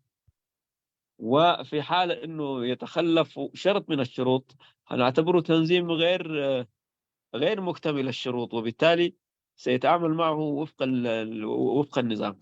لكن التنظيمات السابقة العضوة في المجلس الوطني ولها تمثيل معين ومحدد، نحن هذه ما عندنا علاقة بها لأنها خلاص هي ثابتة العضوية وممثلة في القيادة المركزية وبالتالي ستستمر. في نقطة أخرى أيضا دائما يعني في الشروط توضع نظريا وبعد ذاك أثناء التطبيق ممكن يتم تجاوز بعض الشروط، ممكن يحصل تعامل بروح للقانون ومش بألفاظ وكذا، ممكن تحصل حاجات ميدانيا، لكن من حيث الواقع أو النظام المكتوب إنه التنظيم الذي يريد أن يلتحق بالمجلس الوطني كتنظيم سياسي حتى يجد التمثيل اللائق به نحن هنطبق عليه الشروط، وبالتالي درجة انسجامه مع الشروط وانطباق الشروط عليه سيجد التمثيل المناسب. ده تقريبا أنا ما أقدر أقوله في حتة قانونية إنه المجلس الوطني كيف يتعامل إذا حصل انشقاق في أحد تنظيماته. ده كلام مثبت في النظام الأساسي هناك.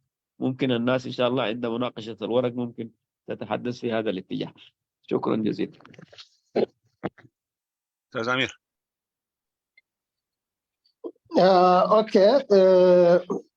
اتي حطو درجة بخلطة شنخي ومتيو تحادة نتين ودبات زلوا كابتي بايتو وطعي زلوان ويكا ودبات بنفسن استمغالا مالتي تي كندتي حطوتات ويكا زغرب كامتي زلو فتي هاقراو بايتو حنتي ودب آبال ناي بايتو خدكون دحركينا تحطوتات زحطو فلوتي مالتي حدا مسرتاو زخونه ودب ويسلفي تملؤ زخونه أكايدا ديمقراسية أكايدا زكايدا مريحنا زفلته بزا عينة زي زلون حركينو مستي بزز مالئه تخينو تي بتي حقاوي نايتي وشتاو حقي ناي بايتو زكايدا مالتي بزينا كنريو نخيل كاله تين أب نفسن ويك أودبات أب كلتا استمغلا ودب النخزول له خينها إذا خا تمرحنة نايتي ناي بايتو زريون مستوشتاو حقتاتون طلباتون زخدو بو الرأي زمل سوي يزبل معناته. شكرا استاذ امير. مو نفتح حطوتات ايدات العلو سلازلو كن حتت ناوخم كمصخ ملس. حسن احمد. استاذ حسن نابها عدلك وقت. مساء الخير. مساء الخير استاذ. اولا الشكر لمجلس الشكر لمجموعة فؤاد الوعي المشترك، وأيضا الشكر للجنة التحضيرية اللي بذلت كل الجهد ومقدرين وأيضا شاكرين. الشيء اللي أعتقد أنا من ضمن مش كل الإشكاليات، لكن من ضمن الإشكاليات اللي كان يعاني منها المجلس الوطني هي عدم تفاعل كل التنظيمات، تفاعل بكل الإمكانيات اللي يقدروا عليها التنظيمات المنضوية تحت المجلس الوطني. أعتقد هذه من ضمن الإشكاليات الكبرى. والإشكالية الثانية وجود قيادات مذبذبة في مواقفها في الثوابت الإريترية، تارة مع أستاذ حسن معلش أستاذ حسن، سؤال هو قاعد تتكلم إذا كان سؤال عشان نلخص عشان نترجم عشان نمسك الطرف. سؤال وركز أمير. أما أمير مسموع ولا لا؟ واصل سمية واصل. أيوة. أسمع. الإشكالية الثانية القيادات المذبذبة أو التنظيمات المذبذبة اللي تتناقض مع الثوابت الإريترية، وبسبب المجاملات موجودة داخل المجلس الوطني. فأنتوا كلجنة تحضيرية مشكورين، هل تناولتوا هذه النقاط وأوجدت لها حلول؟ إذا أوجدت لها حلول هي إيه، وإذا ما أوجدت لها الحلول يعني الكرة حنعيدها مرة ثانية. يعني تنظيمات منضوية تحت المجلس الوطني وفعاليتها شبه معدومة، وأيضا اللي يتلاعبوا بالقضية وعندهم أهداف أخرى حيكونوا موجودين في المجلس ويخلونا نلف حول نفسنا. فهل النقطتين دي تناولتوهم ووجدت لهم حلول؟ وشكرا.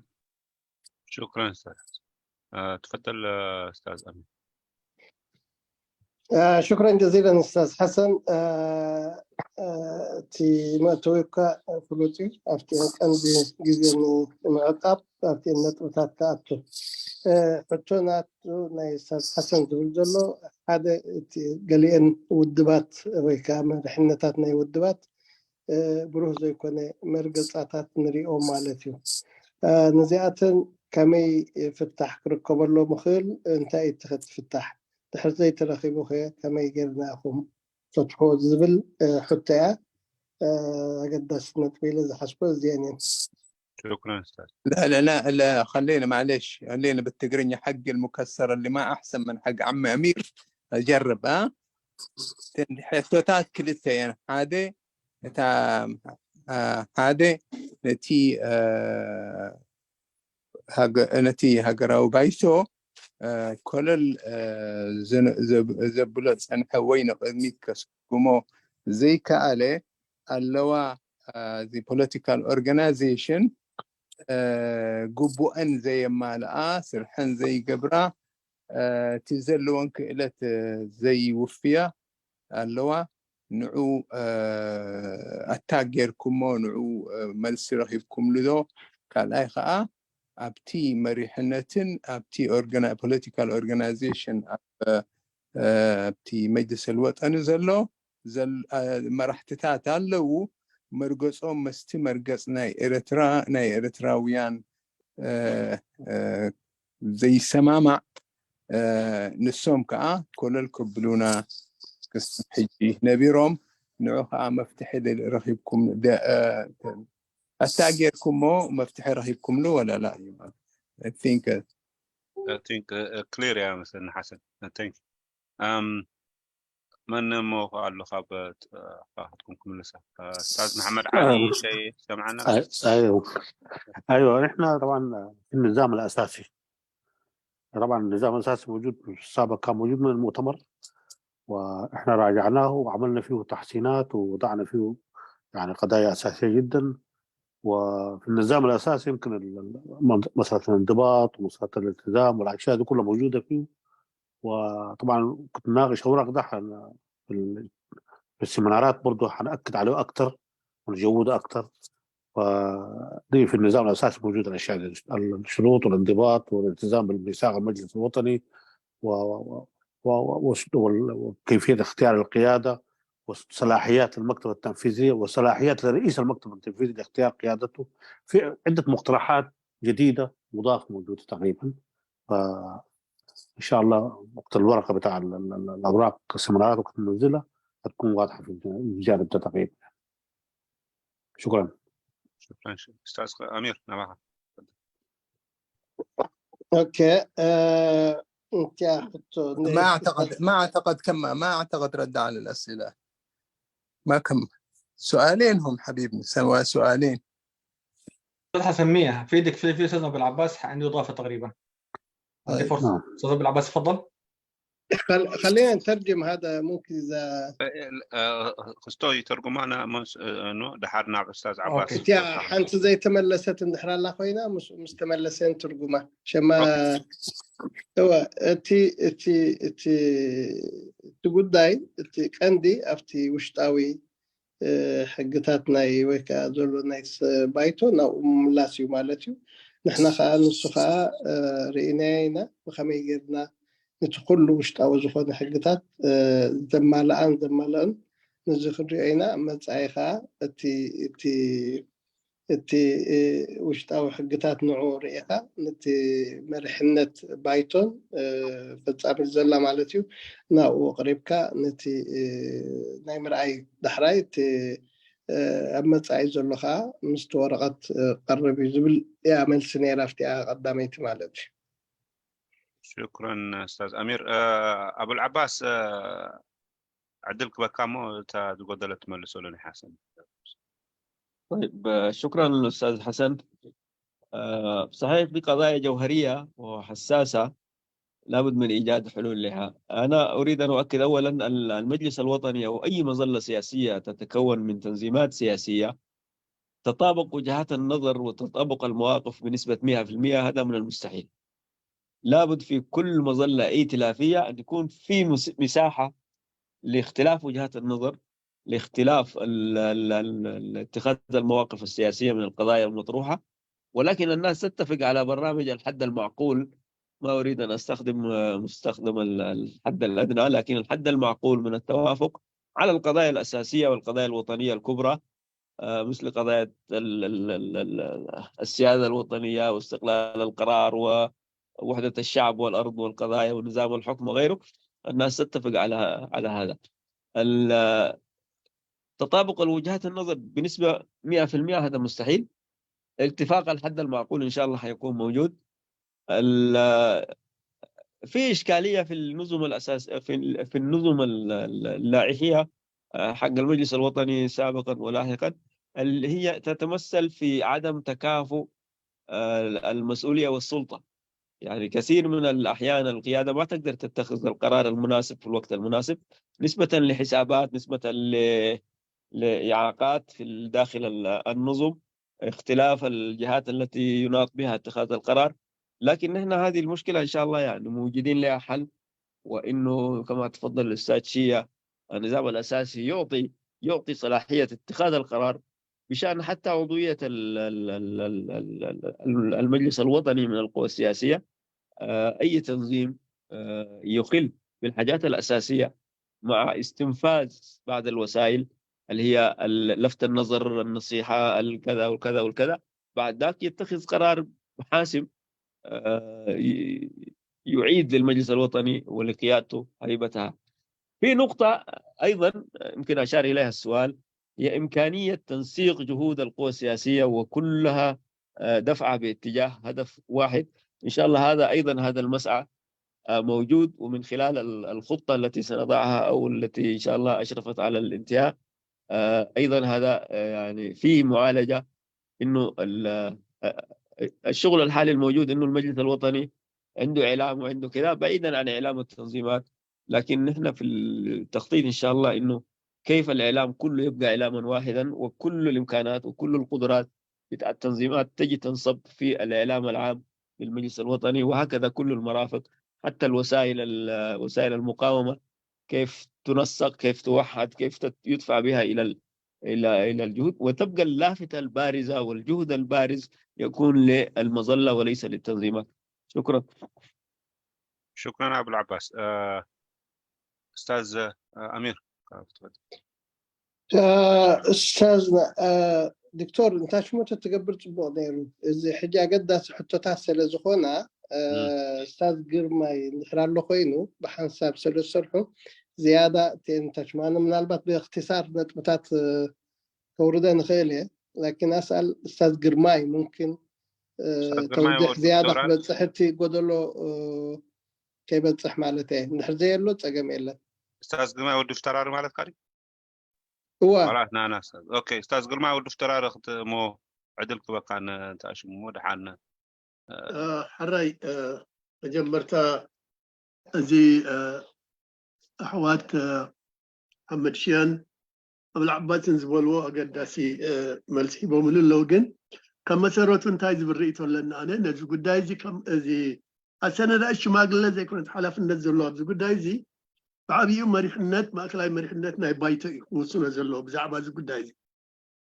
حسن مياز أقرب حتى قالوا ني مريح النت ناي بايته زقرب حتى مريح النت بايته وصل نزل قدايزي كنتي بصوت بالوخ أني أب مسرح إنها تزرب له مسيز قدايزي زيادة أني حجي أب قعزو كمل لسخ إليز بالإمنة لني سلازي إتي نحنا كم أولاتها سنة الشماغلة بزعباز قدايزي أبزال لك بارتيكولارلي أبزا حسن زقربا تايسمو أتينا بزوح استزررنا القداي كله هيك إليني كهلت خوينون بس مريح النت بايتو بس فلساميتن سكرتيران سامعنا نوصلوا قداي زخون أسأل الشماغلة قلنا زو قداي زي بارتيكولار صراحة يكونن زعبا زو قداي زي كتبل أتوم أبتي نبايتو زملكت نقوباء زملكت زغبنا يوم حقتات هلو نعتاتهم مركز زقبرا ودب مرحبا كما حليفو قلنا زي حتى زي بمرحنة بايتو كم الله زلو قداي مثلني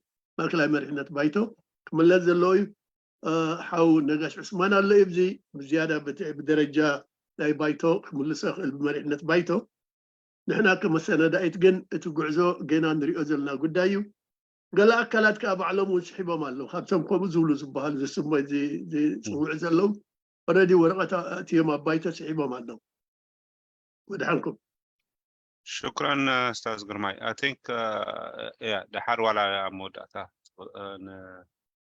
دكتور نقاش عثمان قدمكم دكتور نبيل قالوا بس أنا برضو محمد علي شعيب سكرتير المجلس اديه كلمه فرصه عايزين نغال هبو ان شاء لو الله كان سمعنا تلخ استاذ شعيب، استاذ محمد علي شعيب لو موجود افتح المايك لو سامعنا. السلام عليكم، كيف الحال؟ عليكم السلام، قاعد تفضل. معلش يا جماعة، الوقت بالنسبة في أستراليا صعب، ولكن الحقيقة شيء مشرف يعني. أرحب بجميع الأخوان الحضور ومناقشة وآراء جميلة، ويعني حنحتاج لها، لأنه هذه الأسئلة حتطرح في المؤتمر ولا بد من الإجابة عليها. وبالحقيقة السكرتارية والقيادة كل الناس مهتمة، وهذه الأسئلة موجودة في داخل المجلس الوطني، إنه نحن كيف نقدر نطور أداء العمل. وزي ما ذكر الشيخ أبو العباس، الأخ محمد علي الشيع، استمعت لهم الأخ فتوراري، فكل هذه القضايا قاعد تناقش وقاعد تبلور في إطار المجلس الوطني، بحيث إنه قاعد نستمع إلى كل هذه الأصوات، سواء الأسئلة اللي طرحها الأستاذ حسن موجودة، والناس قاعد تعمل في حلة الأمور بشكل طبيعي. وإن شاء الله يعني هذا المؤتمر حيكون نقلة نوعية، وحيجاوب على كل الأسئلة، وحيكون يعني مؤتمر توحيدي. وندعو أن كل الناس يعني تبذل مجهود كبير وتترجم هذه الأسئلة وهذه الأعمال إلى واقع العمل، وأولهم يعني الأخوان في الحوار الوعي المشترك لدورهم الكبير في بلورة الخط الوطني للمجلس الوطني، ولكل يعني القوى الوطنية العاملة في ظل المعارضة، والندوات اللي عقدتوها، كل القضايا اللي كانت تطرح في هذا المنبر الحر. فنتمنى يعني يترجم في واقع العمل في هذا المؤتمر، ويكون نقلة نوعية. وأنا ما بقول كده، لكن كل هذه الأسئلة حنأخذها محمل الجد، وحنطرحها في داخل القيادة المركزية وفي داخل المؤتمر، وحتكون من ضمن الأوراق زي ما ذكروا الأخوان. ولكن زي ما يقولوا يعني أهلنا في السودان إيد مع إيد ترمي لبعيد يعني، فكلنا لابد نتعاون للخروج من هذه الأزمة التي نعيشها بالتضامن، بالوحدة، بالآراء. كل الأفكار هذه لو طبقت على أرض الواقع فحنقدر نتجاوز هذه المحنة اللي قاعد نمر بها. وتحياتي لكم وشكرا. والمزيد من الأسئلة أنا موجود طبعا هنا، وما حكون الأخوان هم المسؤولين من هذه الندوة سواء اللجنة التحضيرية، لكن إذا بعد الأسئلة موجودة يعني على استعداد كامل للرد عليها يعني. شكرا. شكرا استاذ أمير. استاذ امير نبقى قلنا حنت قرب استاذ علي استاذ قرب خستاين هون على تحطوتات مرحتي بايتوز ملكت اب دهر ابيلنات حتتنا صبغي مغنياتو زي ابزناي زي بلان لهم خزار ولهم سي او تكرر تبلنا صبغي مجمريا سمون اكزوست نغورو دحر بتدلنا غزي تتقينا نتوم مرحتي ابزقات امسلو زلو ناباتهم تحاتاتنا له مستي ارستنا زخي تراي قدمنا ناب يقنل نغيد استاذ امين. ايوه مو دكتور نبيل كفتي بتقرينا زبركا خلاص تلقام كجمر معناته انه قدسنا. طبعا اليوم يا ريت نركز في الندوة بتاعت اليوم، الأسئلة خصوصا المجلس. يعني الأسئلة يا ريت تطرح في هذا المجال، يعني في هذا في اللجنة التحضيرية وكيف تحضير للمؤتمر. أفتيا الأستاذ محمد علي مش كده من أستراليا كله تصنحي تي حطوتات بزوح كم زلو يردالنا يفلتنا نزو كله حطوتات كا ولا حطوتاتكم زلو بحلافنا توسيدنا افتي بايتو مسمري حنتنا بايتون مست كله كايد زلو ولا مسعون كينا كنملسو إنا فتن زلنا بحلافنا كيرنا نوجدو إنا نحن أب جباي زعتو زلو ناب جباي اختاتو كلها كله حتى تاتح بحلافنا تو سيتكا أو ملستات ناي مركابي مالتي إذا سلزخنا تي حتتاتكم قبوليو بفلاي كمان أبزي أبزرم زكاية زلو مستي هجراوي بايتو خوينو زكاية زلو حتتات ولا أبز خوينو خملس زكالو النجرات نحرالو خاز ملس نجرالو مالتي أنا علوخو مساكم علوخو زخونا حتو نحرالو خا مستعدة تملس زبلي مالتي حجتي مختصر زخوني وسيلة مالتي. شكرا استاذ امير ثانك يو. اوكي قتلنا نابتي تلعب له سوري بزح نصبيكم لنا استاذ كحساي الجبرتي عدل كوتا استاذ كحساي ميكروفون كافت. السلام عليكم. وعليكم السلام.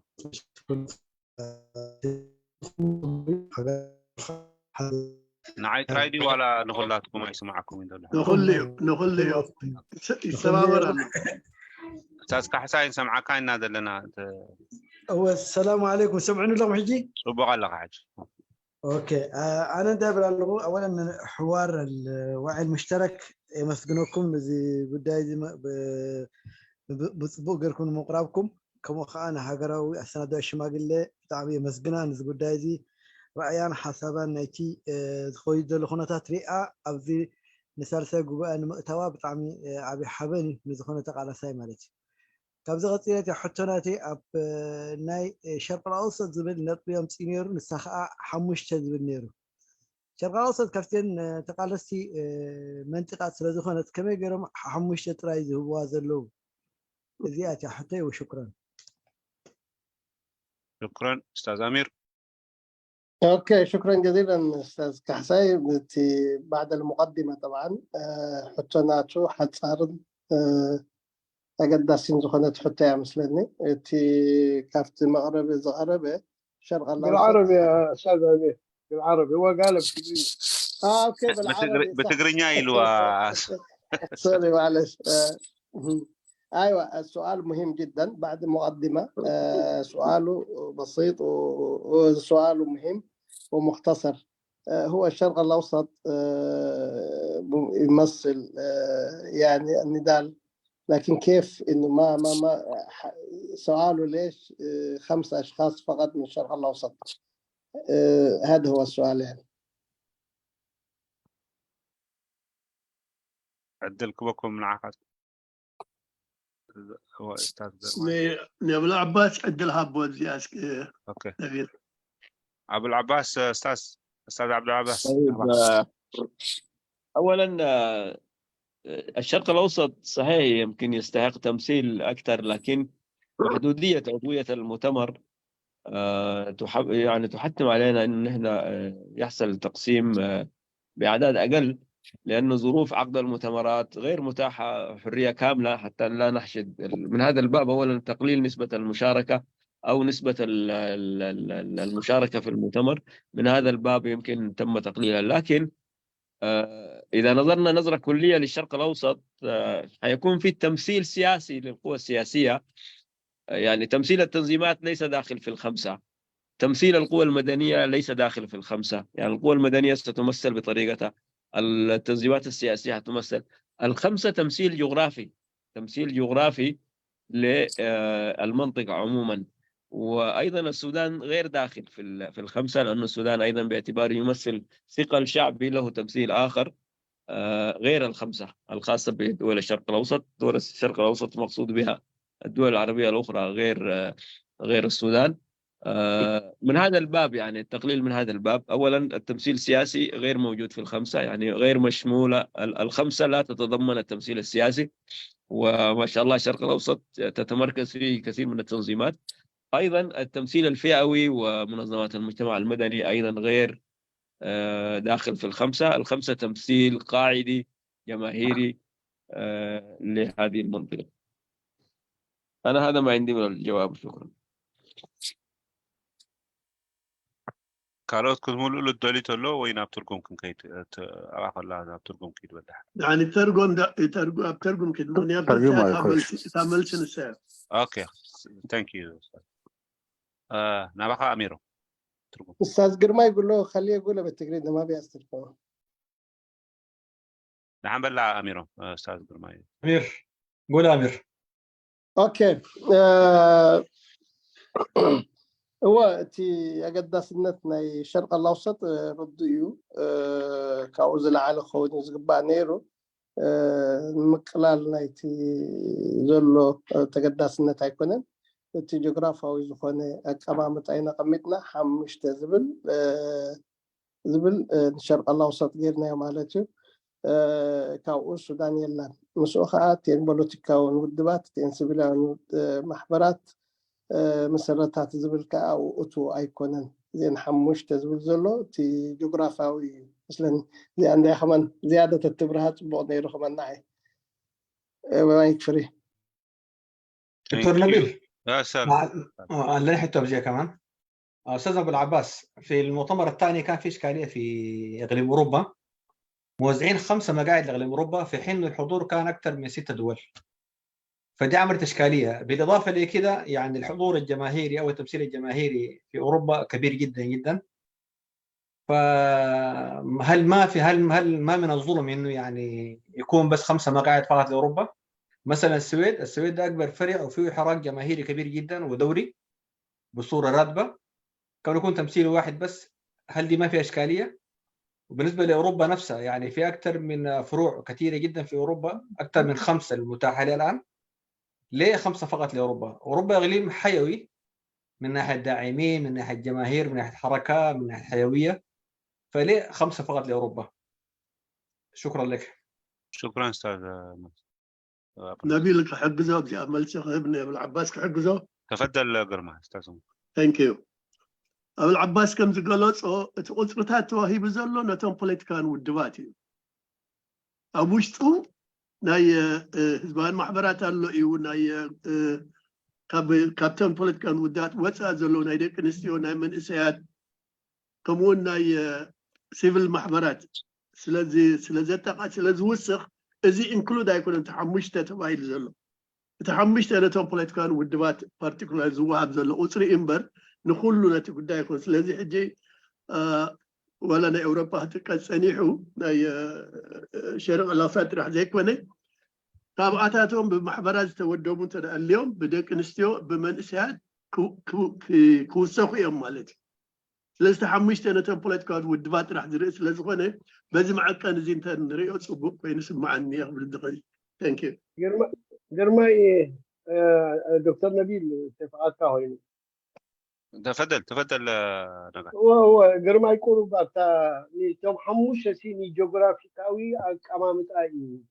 إتي أبتي نابلنا تاميدي ديشو لحد بركز بنو بوليتيكا حيلتات الله أبزي يكونوا ده يكونوا أتحموشته كمون أنتم برجسها محبرات كمون وكلتي من إسهات عندك نسيون أبزي أتوات يكونوا نتيجة جغرافيكا وكابامتا بجكا السودان ناوسيخاتي ما كلاي مصر حموشته يتواهي بيقول له إزيز قبل مخنيات كايلو أبو العباس إتي قرطو سنده تي تجوبا إن قبرصي كم تقدم كم دل على السفح تساتفو دلو دي كونسي في بدرجة كل شيء حالتها أو ساتف في قصري زو حدا أقباب إن أنقبرو مخنياتو في كونتاتي جز الناس يزخوني إنبري في وكلنا ني بوليتيكا حالتها أبوتولو ليتي برجسها محبرات أبوتولو ليتي وكلت من سياسين دكتور أبوتولو نتي جغرافيكاوي بوتا يتي حموشته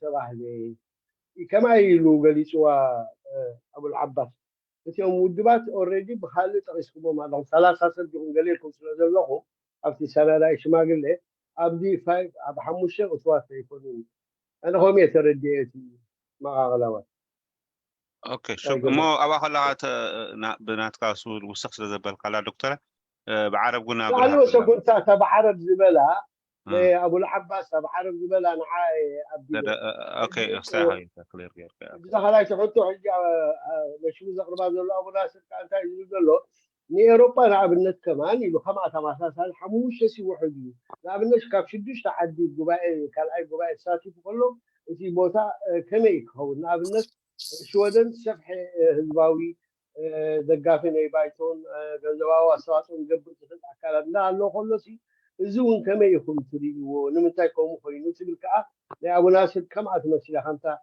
حاولنا كحصي زغربة حتى أتمثل ماله. دكتور نقاش المؤتمر اللي فات سويسرا اضطرت تنسحب بسبب انه ما في مقعد لها.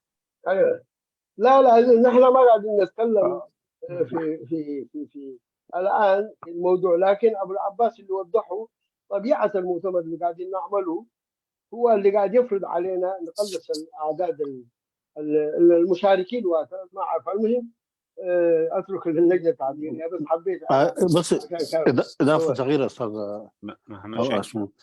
كان لاحظت ابو العباس في حديثه كان قال لكم انه الارقام دي احنا الخريطه الرقميه اللي واضعينها بالصوره دي يعني، لكن دي مش نهائيه كمان يعني مش نهائيه. اكيد اثناء ملاحظات غيره حتصل لنا بعض الاشياء ممكن يعني الناس تعمل معالجات معينه في الجانب تاعنا. ففي حديثه الاول كان يطرح الخريطه قال هذه الارقام احنا وزعناها بالطريقه دي والفكره بالطريقه دي موجوده، لكن ما زلنا يعني هي مش النهائيه والنهائيه. اثناء المناقشه ممكن مزيد من الثغرات ممكن نغطيها، او ممكن في منطقه معينه يحصل فيها تقليص ومنطقه معينه ممكن تزيد فيها وهكذا يعني. دي ممكن الناس تضع في الاعتبار ان شاء الله.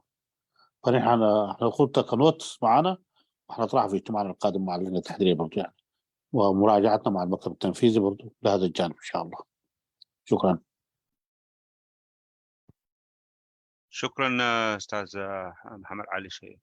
اوكي مو وقت تخصائي غير انتم من قالوا نقر على قاديو استاذ امير تقولوا تبعيلي بتقرينيا بخصائي مستني كله تباهيليو أما ترى ولا دكتور نقاش الويو لحركة من يأتي تاني حكما وضح الموضوع. عم الشيء هو تي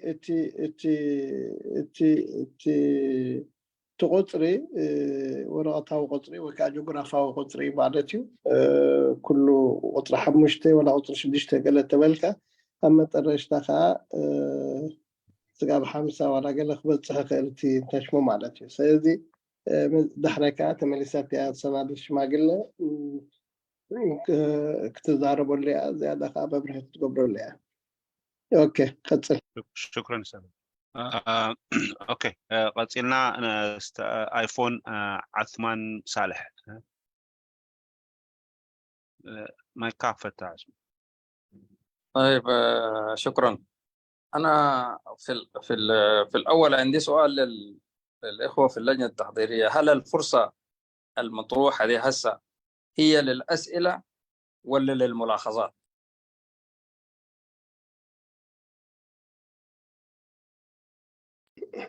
اوكي سؤال جميل جدا. يا حتى قريب وازل لو ايفون حتى ناتيسي انتي نايلو محطات تغرب كم حطة دي تغرب ولا ملاحظة شوية قوية في التقرير. كذا ساعدني دكتور نبيل ملاحظة. تعليق. لا ريتو مالتي حجي نغربو حجي تغرب زلو قدمنا حطة دي ويس تعزل ثلاث رئيساتنا كان قبل نحجي حجي هو ما سنة ما قلنا حاسس هذا هو كلتيو بزح حساب إيده بلس لديله عثمان رئيتو عن حتى رئيتو تخينو أبو خلو إحنا نتاعي نمرس رئيتو دهرت بله قدم حتى تودعنا صبغي زي كنا قلنا حان تبركا وان رئيتو تخينو شكرا عثمان طيب استاذ كفاح تفضل. طيب شكرا استاذ ابو ناصر. انا الحقيقه قلت الكلام ده لانه انا ما عندي سؤال، لكن انا عندي ملاحظات على التنوير اللي هم قدموه. وهقوله بشكل سريع إن شاء الله لأنه عارف برضو الفرص للآخرين مطلوبة. وأبدأ بسم الله الرحمن الرحيم. الحمد لله والصلاة والسلام على رسول الله. شكرا لكم أنتم في المنصة، جهاداتكم ونضالاتكم وتضحياتكم مشكورين عليها ومقدرين. وشكرا للإخوة في اللجنة التحضيرية أيضا اللي مهتمين بأنه يعرضوا أدائهم للعمل ده على قواعدهم وعلى ناسهم عشان يجودوه. يعني الملاحظة الأولى اللي عندي لها إنه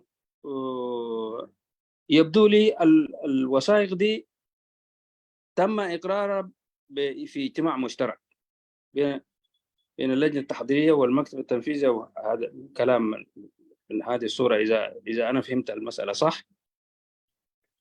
ودي أرجو أن لا تكون عقبة في الملاحظات، لأنه أنت لما تقدم ملاحظة على شيء تم إقراره أول شيء يتبادر لذهنك أنه في ملاحظاتك دي ما حتأخذ بنظر الاعتبار، لأنه أصلا حتصطدم مع إقرار سابق لقيادة أقرت مشروعها يعني، فأنت تقول رأيك على شيء مقرع. فأرجو أن لا تكون دي ذات أول هذه الحالة عقبة، وإن كانت هي حالة ما تنظيمية. يعني المفروض الناس يستمعوا إلى الآراء ويجمعوا الملاحظات وكذا ويقدموا مسودات ويستمعوا على رأي الناس ثم بعد ذلك يتم مسألة الإقرار بشكل تنظيمي وبشكل نهائي. يعني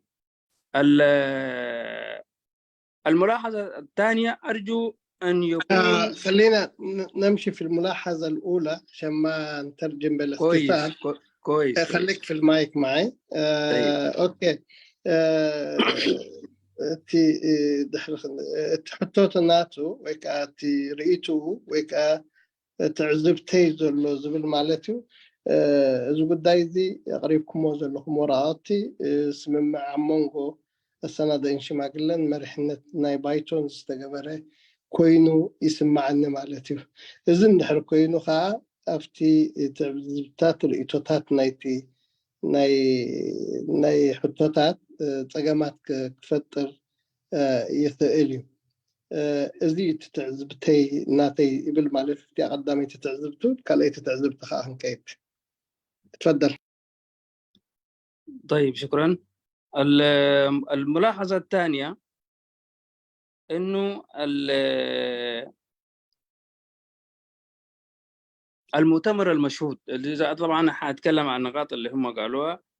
المؤتمر المشهود بالصورة اللي رواها الأخ الأستاذ أبو العباس ما معروف الشاهد ده منه هو أصلا، وأنا أفضل أن يكون الشاهد هو المجلس الوطني. يعني أي تنظيم عاوز يعمل مؤتمر يقدم طلب للمجلس الوطني يقول لهم نحن عاوزين نعقد مؤتمر، جيبوا لنا شاهد من عندكم عشان يحضر المؤتمر ينقل لكم الصورة اللي شافه في المؤتمر، ينقل مشاهداته، ينقل إنه المؤتمر ده كان كده أنا حضرته، ويرفع صورة عن كيفية المؤتمر. وأنا أعتقد إنه الشاهد إذا بقى غير المجلس الوطني ما حيؤدي المردود المطلوب، لأنه واحدة من النتائج الأساسية للشهادة دي هي الفصل في الخلافات اللي تحصل فيما بعد. النقطة الثانية أنا أرى إنه الشاهد ليس كافيا. يعني إذا أنت عاوز تعقد مؤتمر كتنظيم لابد أن تأتي بالقيادة اللي تم انتخابها توديعها في قيادة القيادة المركزية. تجيب تقول هذه القيادة هي اللي تم انتخابها من المؤتمر. ليش العملية دي؟ العملية دي مهمة شديد، لأنه إذا حصل أي خلاف أنت ما تقدر تتابع قواعد التنظيم وين فيه، لكن تقدر تتابع قيادة التنظيم وين موجودة، وهي أصلاً التدرج الثاني في الهيكل التنظيمي. يعني الأول هو المؤتمر، التدرج الثاني هو قيادة التنظيم. قيادة التنظيم المنتخبة وين موجودة تقدر تعرفها من النسخة الموجودة معك. لو ما في معك نسخة كل واحد ممكن يجتهد يقول لك والله يا أخي أنا موجودة معي، القيادة موجودة معي أنا.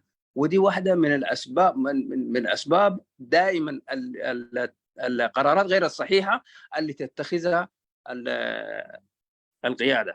ولذلك أنا أرى إنه الشاهد يجب أن يكون من المجلس، ويجب أن أخي والله قاعد تقدم مهمات. معلش أنا حقاطعك لأن ما نقدر كلنا نلخص، لأن عشان نحط معك طوالي ومواضيع مهمة قاعد تصبر يعني. اوكي خليتي تعزبت ناتي قدام النت تي ابزخون ودبات ويسلفتات ጉባኤ ካይዳን كله ابزي تعذاب خوينو قرب زلو بايتو مالتيو هغراو بايتو مالتيو خونالو نمنتاي از تعذب تقبر كله تي ملؤ زخونه سئلي كله وزخل ابزخونه صقماتات فطرن كله بحد سلفي ويا بحد ودب مريحنت ابي الله كما يلو منيو تي زبل مالتي نزي نتي زخونه ودب بكلتخ مقلن كله حدا حقاو مريحنت انا يلو زبل صقمات فطرن كله تي هاغراو بايتو ملؤ سلي كله سلا زخل قصل. طيب شكرا. النقطة الأخرى أيضا ذكروها إنه التحضيرية الآن هي تحضيرية للمؤتمر الثالث، لكن ممكن أن تتحول إلى تحضيرية لمؤتمر عام لكل القوى السياسية الإريترية. والنقطة دي ملاحظتي فيها طبعا هي مجرد زي ما يقولوا تحوط يعني. أرجو أن لا يكون هذا هو باب لفرملة الذهاب نحو المؤتمر التالي، يعني بحجة إنه يكون عندنا حنعمل مؤتمر عام نوقف الشغل بتاعت اللجنة التحضيرية نحو المؤتمر الثالث وما يتحقق لنا الشغل ذاك جارين وراه نقضي سنوات ونعطل الشغل بتاعتنا ده. احنا قوة سياسية يجب أن نكون حصيفين، يجب أن نكون دقيقين، وبالتالي نبتعد عن انه المطلب ده يجب ان لا يكون فرمله للشغل بتاعت اللجنه التحضيريه نحو المؤتمر الثالث. اوكي أمير تي اسال سيتي تعزب تيزبل مالتيو السنه د شماغله خمس قلت تصنحه تي غبايه راي زي كنسي تي هاغراو غبايه زبل حفشه زبل غبايه ناو قصات خيز زلا تمثل زلا خوين يسمعني اذن دحر كوينو خا تي نخال زي ساتوفو ويكا عدلنا مهاب خونيو ويكا خمس فرمله قبل زخللو بايتا خفت الخيلي نزخها بتعزبتنا نقبرو علنا زبل رئيتها بس النزين مختصرة. الإجابة أبو عثمان عثمان صالح تايجور مسكا دحين كاب بزحات على خانة بتاعت كلت اللون إيدهم للعالم ونعم حتى يكون مئتان عدل كلهم قصل كجبرك ترى قربا خينا كو عدل كبكا تود فهمتي؟ اوكي يعني اجيف يعني كويس. اوكي كويس I'll bring you back. اوكي شكرا. اوكي اوكي استاذ حسن ابراهيم بزح سله صباح شلون استاذ حسن؟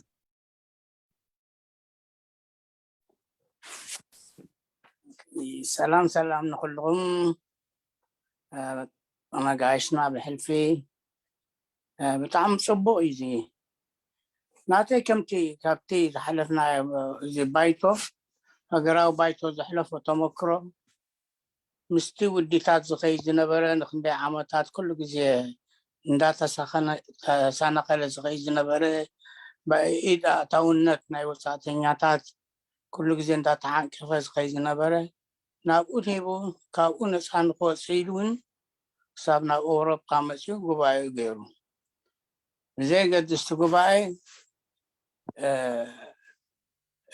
هذا عينت لوت غيرو مالتش أو زلت لوتي سلازي إذا خاب كونن بدحر حجو ندام حبلد على اللغة خيزة لومبر ندقنا خمسين تقمل ندحرت خيديني تبايتو فلوتي تبايتو ندحرت زمولو سنتايو تعاوشتو زلو زي مكذداو وي اتسنا حسابات من عوشتو زلو زتفعل على يسل زغني حجنا أبنت أنا حتى دلي إذا لجنا تحضيرية نسعى زخونة دقافتي ملو ناسنا زلوا خينا ديا كابتي بايتو مسلتو وهيبوا نافذو ريدا زلا زحدي تزي كوينو نابنت زي قالنت بتاعت وي كونديشن شغريباتو زلا نابنت ناي بدح الحجيك أبايتو كحوسو نقبع ساتفو زخولو حدشت والتبان تدعلين كونديشن استفتلو لن سخا أنت أيو قبعة غيرا ومرحلة تعفلو تقالي كلا قمز زولودنا بلق من حجي نزلو قنا أزي زبها هلازقي نتنز نبرا ناي بايتو أبالات كالمحجي فتيمو أي يبلنني أي تنكفنني سلازي أبزيتي كونتراديكشن تلو تدا حدش حقي حدش تمكرو تفتر عليها كل جزء أنا أبنات زخون يخن ولا مجلستي ولا قلة تعشمون أبنات ناي عدمن ناي بنسيون كت بالسقينا نقول لا تقبل كاف سسان حدا نفس سسان 4 غيرنا لنا قلتن إذا بايتو خاك زسيم قبل زلو تزي كينو اتانا بايتو زلو وقت الحجي أبقوا بعد حدرة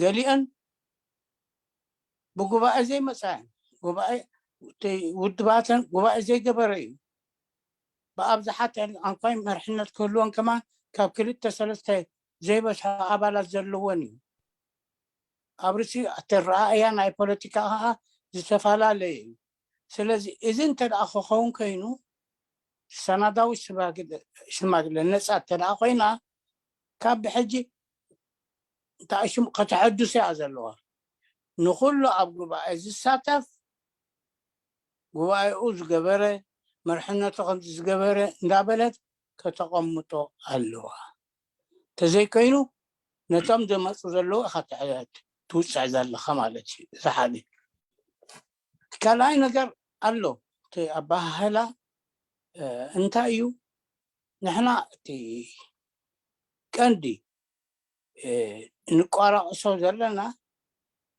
نتي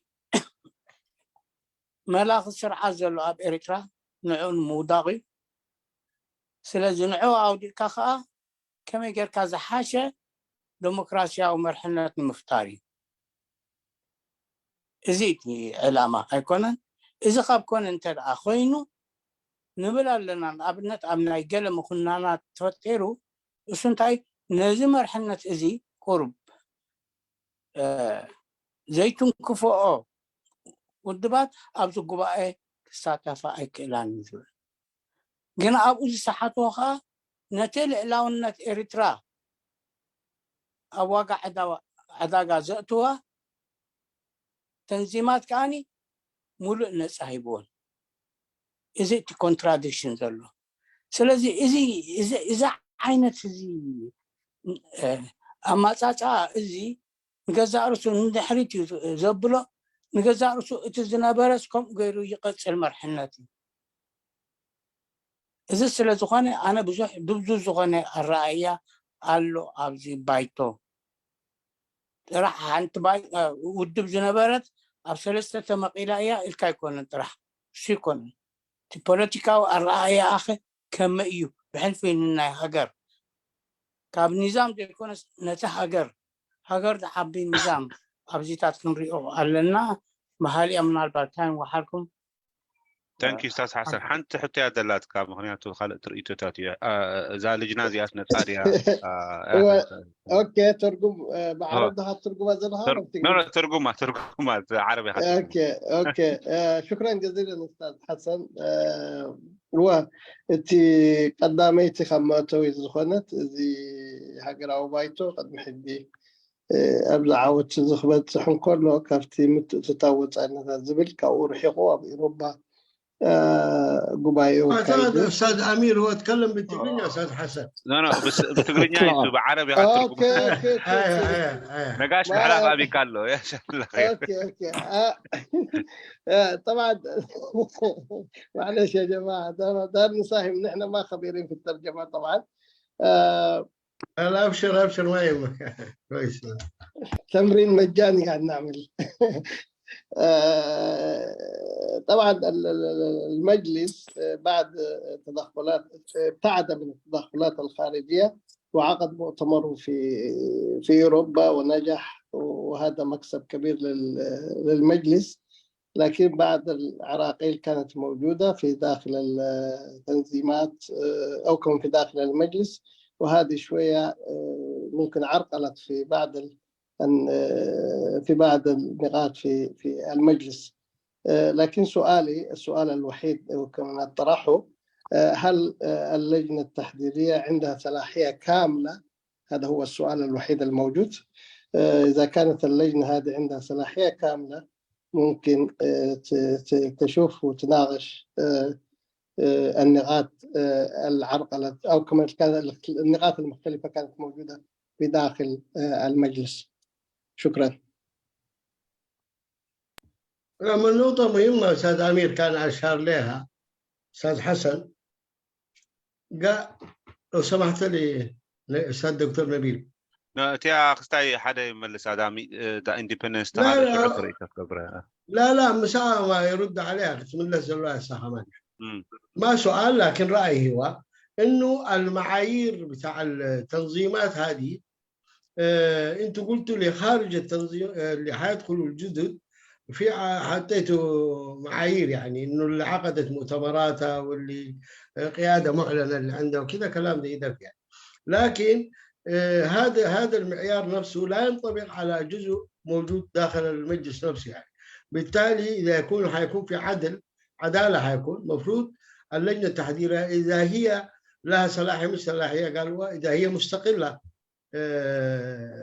من القيادة عندها استقلالية، بالتالي أيضا يجب أن تنظر لأنه المؤتمرات بعدها فيها بس بعد الأفراد وكذا ما عندها قيادات، وهذا إذن مفروض ينطبق على هذا المعيار ينطبق على الجميع.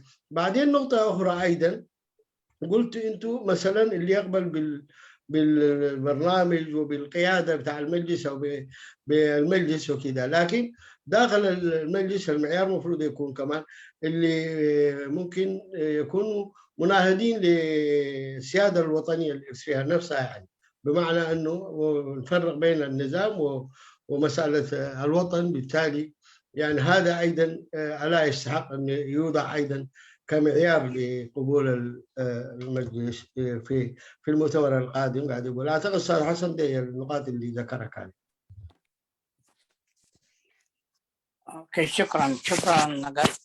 بتقرينيا تقبر علي نقاش ولا أنا عمير كنقول امير إلو بتقرينيا عند حسن زولي كان حول حسن زولي. اوكي انا من لسه يكون كني يعني لانه بس من يخم الامير يعني. اوكي من يخم لسه خبراتكم استاذ ابو استاذ عبد الرحمن طه. عبد الرحمن طه ولا دخولنا خبرهم حال عندكم. تفضل استاذ ابو طه. شكرا مسموع مسموع تفضل. تمام. شكرا استاذ عثمان صالح. اول قدم بعض الملاحظات يعني. الملاحظه الاولى كانت تتعلق بالوثائق وانه تم اقرارها، فطالما تم اقرارها يتخوف من انه هذا الاقرار يعيق الاضافات او التعديلات اللي ممكن تقدم كمقترحات من الاخرين. فمن ناحيه تنظيميه ما تم الآن هو إقرار المستندات كمسودات أولية، وده إجراء تنظيمي، والإجراء التنظيمي معمول به، وتجاوز هذا الإجراء التنظيمي في تجربة المجلس قبل المؤتمر الثاني دخلنا في إشكالية كبيرة شديدة يعني. فاللجنة التحضيرية هي عدت المسودات عشان تنزل تمشي كمقترحات أو كمسودات للغة السياسية عضوية المجلس والجماهير الإريترية يجب أن تكون محل توافق أولي وليس نهائي، بحيث أنه المكتب التنفيذي أو القيادة السياسية للمجلس تقف على الوثائق وتكون على الأقل مطمئنة على أنه ما في محتوى أو مضمون ممكن يسبب إشكال للمجلس أو يكون بعيد عن ما بنى عليه المجلس من مبادئ وأهداف وغيرها يعني. فالتم هو إقرار أو زي ما يقولوا عملنا له شيء أولي. بعد ده الأوراق النهائية هي حتتضمن الملاحظات القوى السياسية، والقوى السياسية الآن هي مدعوة لسمينار حيشارك كل تنظيم بممثلين في السمينار، اللجنة التحضيرية لجنة الوثائق بالذات حتستصحب جميع الآراء وتعمل جميع التعديلات المطلوبة في الأوراق، وحتاخد برضو آراء الجماهير الإريترية في الفروع والأقاليم، ومن ثم حتعيد إعادة صياغة الوثائق بشكل نهائي. ومن ثم الأوراق النهائية اللي حتكون أوراق المؤتمر لازم يتم إجازتها عبر القيادة المركزية للمجلس الوطني الإريتري أو الجهاز التشريعي يعني. بالنسبة للمؤتمر يعني الشاهد هو المجلس، هو مفروض يكون هو الشاهد يعني شروط عضوية التنظيمات وكده.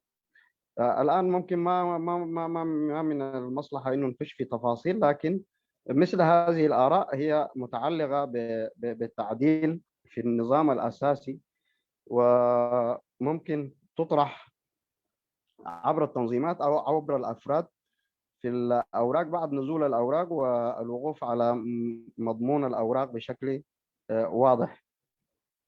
المقترحات كثيرة والملاحظات بتاعه كثيرة، لكن نحن في حاجة ما نقدر نتجاوزها يعني لأنه الشيء القانوني والتنظيمي المعروف في عضوية المجلس الموجودة هي تلغائيا عضو في المؤتمر يعني.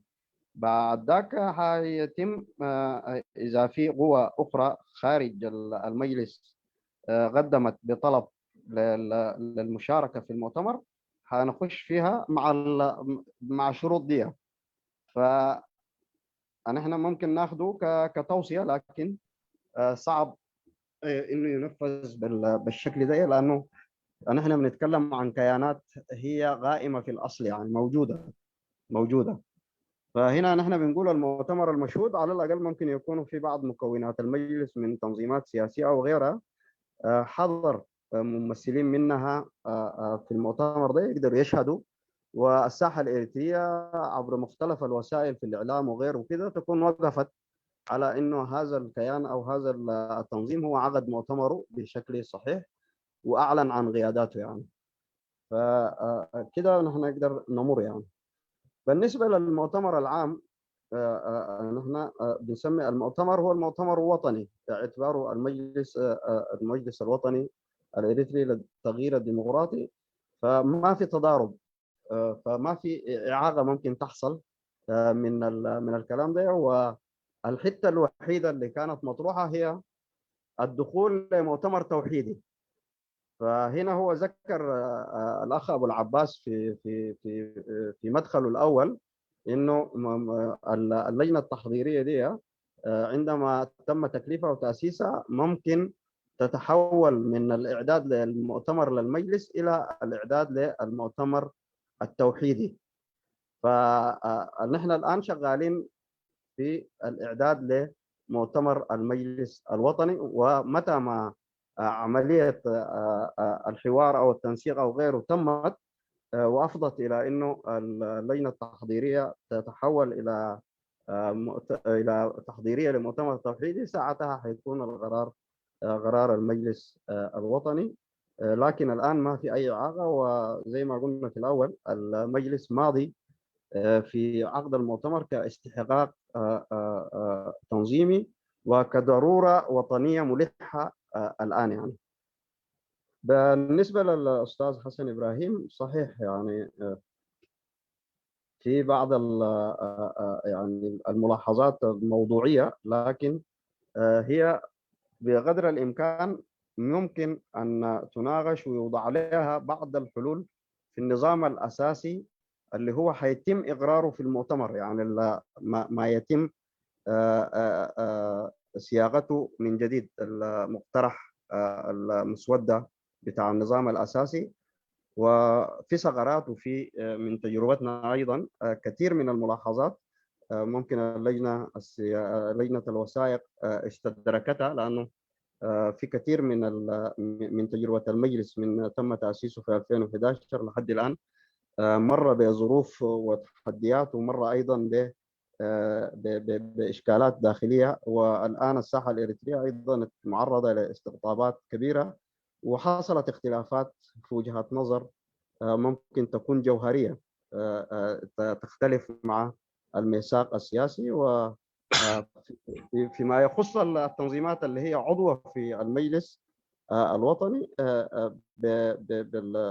عن الطرق التنظيمية والمعروفة، في إجراءات قاعد تتخذ في التنظيمات اللي هي الآن هي بعيدة أو مواقفها تتضارب مع الميثاق السياسي للمجلس الوطني.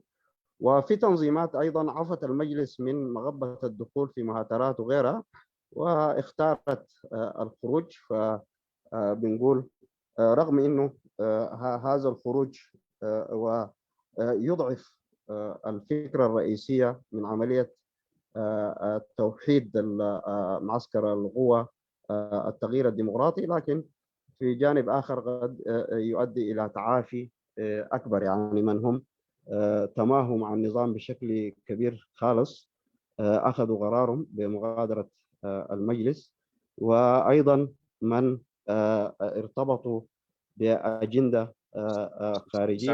أستاذ عبد الرحمن تروح على ولا خمس لأن ترجم جن بعلها ترجمها هاي كلتيانة نلزل له لا ترجم اللي خب على ترجمها خام برنو يحطوا لهم سنين لا لا عليه ترجمها. اوكي عارف.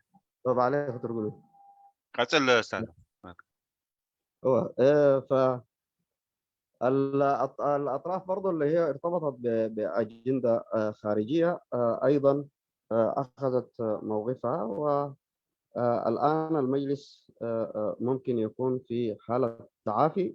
ما بقي زي ما قلت يخص المؤسسات المجلس التشريعية والأمور ماشية يعني.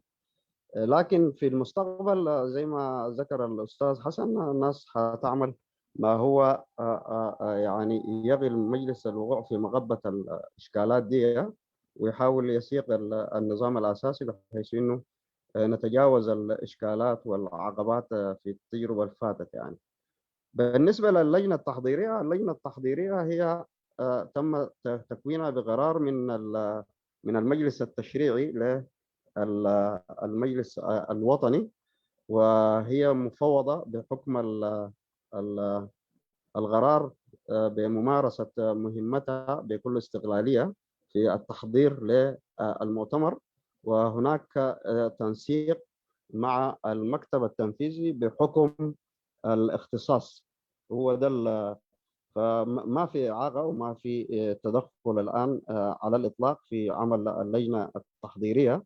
واللجنة التحضيرية هي تقدم ما تراه ما هو صالح لكيفية عقد المؤتمر والتصعيد للمؤتمر، والأوراق المعنية اللي هتقدم للمؤتمر باعتبار أنه هي وجهة نظر متكاملة أنه المؤتمر ده زي ما ذكر الدكتور نقاش هيكون محطة انطلاق لمرحلة جديدة يعني. فالتنظيمات العضوة هي موجودة، ممكن في شروط هتطبق بعد إجازة النظام الأساسي الجديد، لكن التنظيمات الموجودة هي تطبق عليها النظام الأساسي السابق، وهي عضوية في المجلس يعني. ده بالنسبة أظن لخصت حتى السؤال الأخير لأستاذ حسن إبراهيم مرتبط أو دخلته من ضمن الاسم شنو يعني من ضمن الإجابة على الأستاذ عثمان وحتى ملاحظات أستاذ إبراهيم بحجيرو أنا هي انتهى زلدلهوت تعزبتات اللي زغروا أستاذ عثمان صالح تي سنداتي already approval تغيرو بمرحلة زلوا أخيبا مالتي زبل سنت خوينو خا همي غيريو approval زخونه نتي بحج قرب زخيل ريتوتات سي أي عقدتن دو زبل مالتي فنحنا زي حقاوي ودباو سرارحا يو زي السرارحا مسغاروين افتتمو كوروناتنا قد محجي بزح صقم فطيرلنا يو اب مونغو السنادا ايتنا مونغو فصايم بصحفت زنبره قدميز خالعي غباء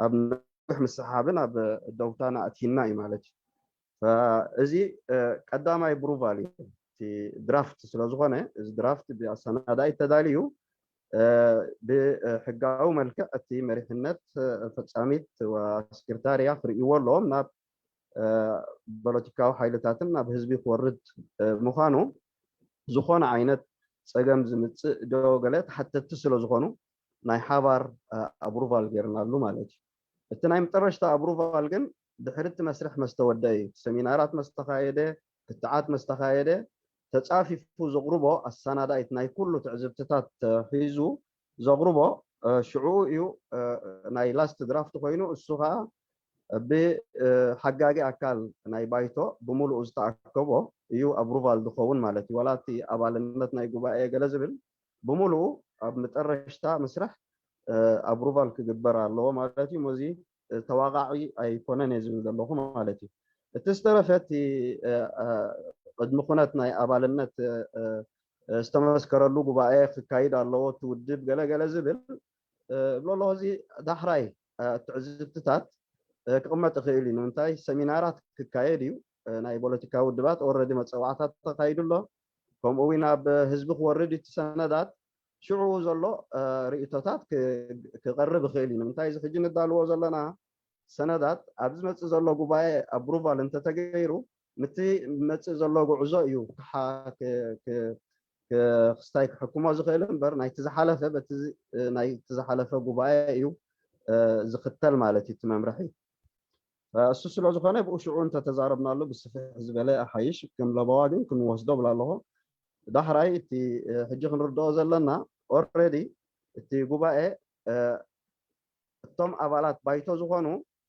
ابالات غباء حقاوي مسل سلازلو مالتي لازم الكينا حريه زخانه خير زخانه عينت المخونات دور وحيتات دو اما اليوم دي ما يمالون اوريدي بتي زلو مزنت ناي ابالنت بايتو أبالات بايتهم تي أبجباء صدقن زوسنن جن نتي دحريت جباء زلوا عزو نعو يقيدون نعو كمرحان مالك تي ناي جباء زولو هجراو جباء يعني كايزلنا زي تفتفتو جيجان تديله تي كزارب زخيلت ناي حبراوي ناي وين ناي مستم وصاي بايتو زلوا ناي حبار جباء مقبار زبل السوق كي عاكتون تمسرح زبلي قلنا نحن بتحزنا زلنا ممرح مسرت نزي ناي إرتراو هجراو بايتو قبائنا ندالو زلنا كم تزبلو أبو العباس كا تمانديت هالو مالتيو أبزخون أوان تبولوتيكاو مرحمتات أبحدا نتبي مزبط صح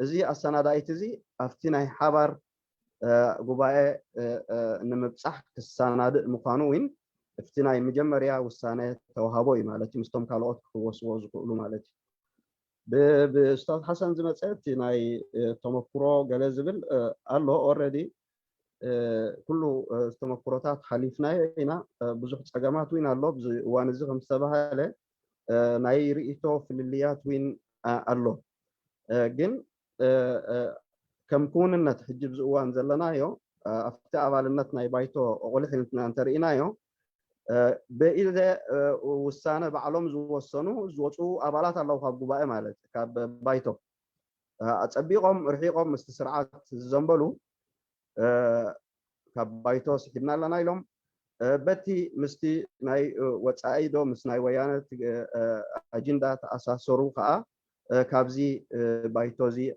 وتعيهم الله مالت إزي دس زبلو كانت دايكونه هجراو حلافنت وين ዝመልኦ እኳ እንተደይኮነ ግን ተስፋ ገብር ነቲ ተሪፉ ዘሎ ኤርትራዊ ሃገራዊ ባይቶ በቲ መሰረት ሃገራዊ ውሳኔኡ ዓቂቡ ዝጓዓዝ ዘሎ ጥዕና ክህቦ በዓል ዓብዪ ተስፋ እያነ ማለት እዩ እሱ ስለ ዝኾነ ነቲ ዝመፅእ ዘሎ ጉዕዞ ግን እዚ ተባሂሉ ዘሎ እዚ ፀገማትን ብዙሕ ህጓፋት ስለ ዝነበረ ብሕጋዊ መልክዕ ነቲ ፖለቲካዊ ፍልልያት ብፍላይ ኣብ መሰረታውያን ነገራት ዝመፁ ዝኽእሉ ከመይ ጌርካ ትቕይዶ ዝብል ኣብቲ ናይ ሓባር ጉዕዞ ክንሪኦ ኢና ኩሉ ሰብ ኣብቲ ዝመፅእ ዘሎ ሰሚናራትን ኣብቲ ዝመፅእ ዘሎ ሰነዳትን ትዕዝብቱን ርእይቱኡን እንተ ኣቐሚጡ ተግባራዊ ዝኾነ ሰነድ ሒዝና ክንወፅእ ንኽእል ኢና يغني لنا أستاذ عبد الرحمن أوكي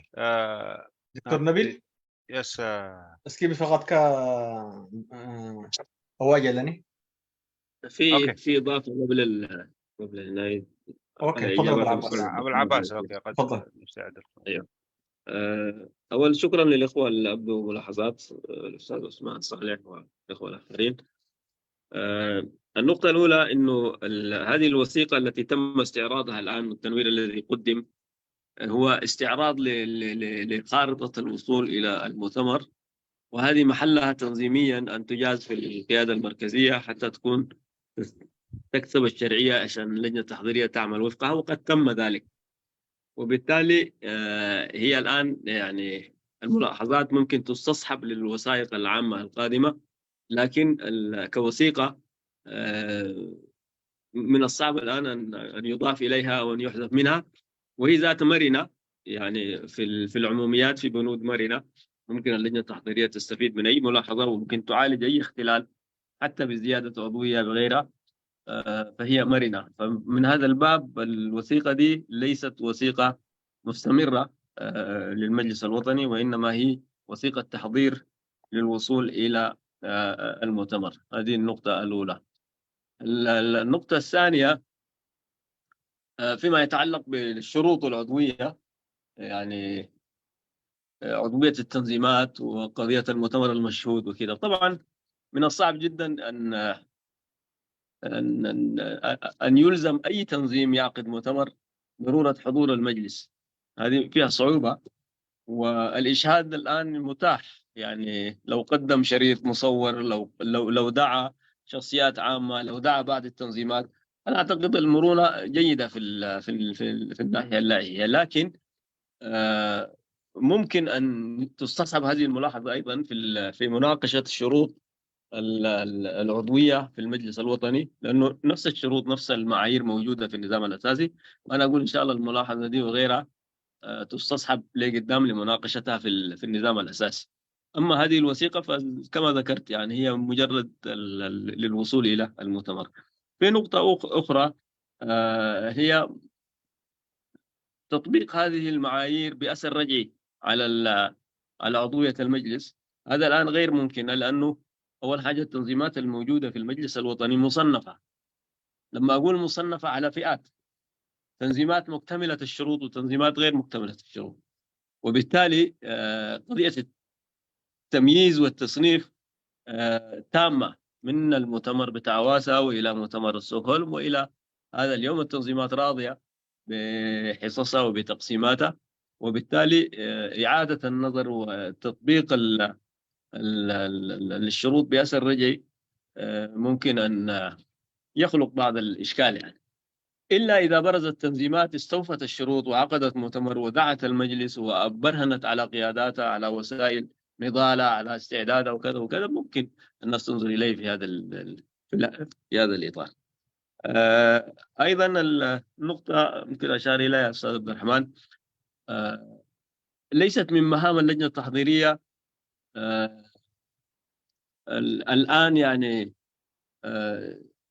ماذا يسموه تشخيص حالة المجلس حاليا، هذه ليست مهامنا نحن، ولا أيضا أن نصنف الآراء الموجودة داخل المجلس. لا، نحن مهمتنا الوصول إلى المؤتمر، وأمنياتنا أن يصل كل المجلس موحدا إلى المؤتمر، وبالتالي المؤتمر محطة لحل الإشكالات، لتصنيف العضوية، لاتخاذ القرارات، لكثير من الحاجات. ما يحصل تنظيميا إداريا هذه مهام قيادة، واللجنة التحضيرية ينبغي أن لا تشير إلى أن المجلس بقى بحالة كويسة ولا حالة كعبة. هذه ليست مهامنا، وبالتالي نحن آلية فنية شبه مستقلة مهمتها الوصول إلى المؤتمر، وبالتالي الحالة القائمة هي حال تنظر إلى القيادة التنفيذية والقيادة التشريعية. أيضا نقطة أخرى فيما يتعلق ب سبحان الله نسيتها، لكن فيما يتعلق ب ان شاء الله حترجمها كمان طوال، مش كده؟ الترجمه حتواصل معاه. ترجمة. طيب انت ترجم وانا اتذكرها، يعني في نقطه مهمه كان نسيتها. اوكي طبعا قد سنتبتات من 4 تاني خفتي تودع بدحرت كجمر معناته كمزي بتوتي زبلوه ويكا 5 تبهاله قديم استبهاله خو مملاه تمام في زباله الا كافتني مطرش تازبله حدا تي السنة الشماغلة حلافنا تايكونن نجمجامن بايتون زبل مالتيو زي كفتي حلافنا تايكونن ولا أستاذ عبد الرحمن كمان يلوان يرو نحنا هنقبل نخيل تي حوسي نات حوسي فريز خنا سولز خنا نزلنا مجمجام كا أقداس خالو مالتيو أفتو ورقة قارب الأفتاح الإتي عندي نايتين ودبات ويكا ودبات تقامات هزبلون كم زستبهالة نتي كم تعذابي قال زبل مالتي نوعوه بزح أتوكر ويكا بزح هزكت كاختريو زلو ويكا قرب شلالنت كهلو له نسخة بفيديو بكاميرا بقلة تسند نجارات نحجر له كينو نوعها حدا مسند جركا توزد له كينو زي كله زبهلت نحن ويزبلو زلهم كا أب كتعن أفتو ورقة قريب وسل زلو زيادة كراير له زلو زبل يعني رمالتيو إن شاء الله ملخص غير خون تسوى قبل.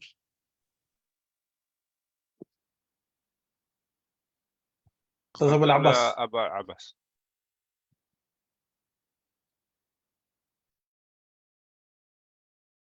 أي نعم، النقطة نسيتها اللي هي قضية مسارات عمل اللجنة التحضيرية. التخوف إذا كان الأستاذ عثمان هو تخوف حقيقي ونأمل أن لا يحصل، وإن شاء الله ما يحصل حسب توجه القيادة، لأنه الوفاء بالاستحقاق التنظيمي في عقد المؤتمر الثالث هذا ملزم للقيادة التنفيذية والقيادة المركزية واللجنة التحضيرية، والوصول إلى المؤتمر التوحيدي هذا مطلب ومطلب سياسي يجب أن الناس تنتفي به. فأنا أعتقد المسارين متكاملين، يعني المجلس الوطني قبل أن يدخل المؤتمر التوحيدي سيدخل المؤتمر الثالث كاستحقاق تنظيمي، وبعد ذلك يواصل جهوده في الوصول إلى الوحدة الشاملة مع القوى الأخرى.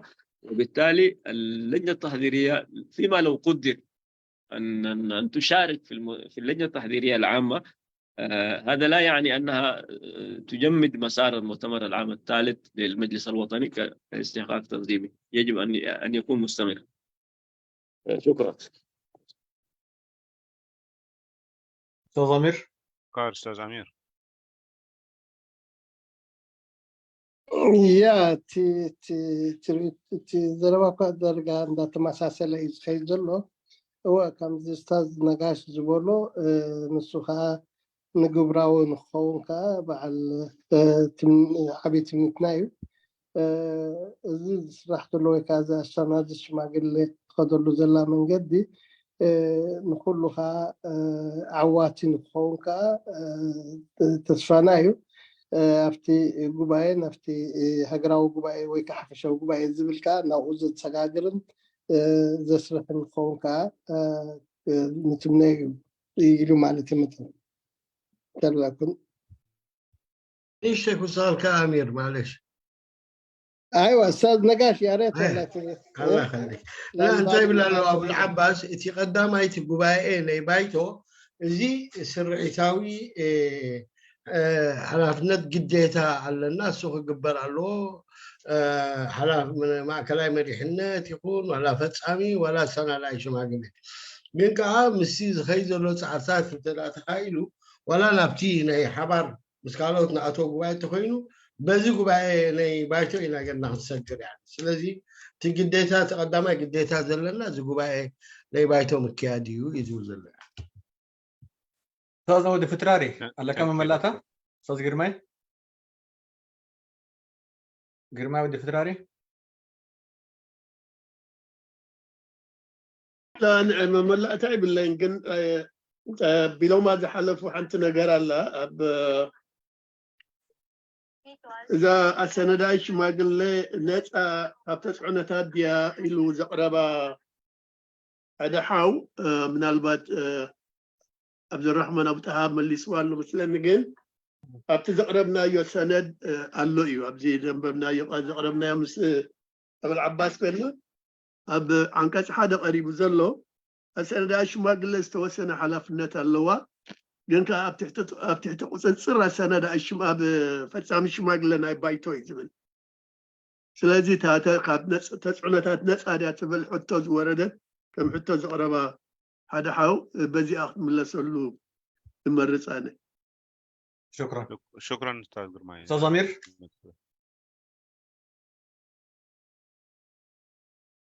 امير امير زاناي استاذ جرماي تركم معه يوا واخد صحفان دي تنيح كأسرة فتن تنيح مالته يا الرد على السؤال هل اللجنة مستقلة وهيك ناطقة مستقلة مش كده مستقلة نزبل حتى زغربة من البعض السؤال اللي انطرح هذا ممكن في المستندات ذكرت هي لأنه شبه مستقلة قبل أستاذنا نقاش أظن ما قبل مستقلة مش كده؟ لا دي كانت لا كويس ايوه مستقله وهذه شبه مستقله ممكن تناقش او كمان هي شبه مستقله وهذا حبيت اذكرها هو قال يعني على السؤال اللي كان مطروح يشرف عليها المكتب التنفيذي شكرا استاذ امير ودكتور نقاش عندي اعلان يا امين يا دكتور نبيل طاليان ايدو العلو من معالتي طاليان عدل كل مكان اوكي ما يكافئ يعني اللي مجمرتها توهب نعدل بلبي مسكن بموصل سنة دايت شماغل قبرو دلا قدلاوي صعري بلبي خمسين يدلي كم وين مثال ساي هجراو قبائي هجراو بايتون ديمقراطية ولوطي عود كوينو التنصرة برنامجات متكأتانتي هذه هجرنا دلو عناو منقستي كوينو كوسط تمنيتي العليو ناتياتا حتتات اللواني قرب مستنك بحالات صنحاوين نشتي حسب ناير إيتوين علقني قربتا زي برهت اللي نجر نقدم كجمر أبالنا تابي قبائل ساتفو ودبات سي حدشت ودبات 3 عامات عدمة زقبرو قبائل زقبرو كون اللو زبل الله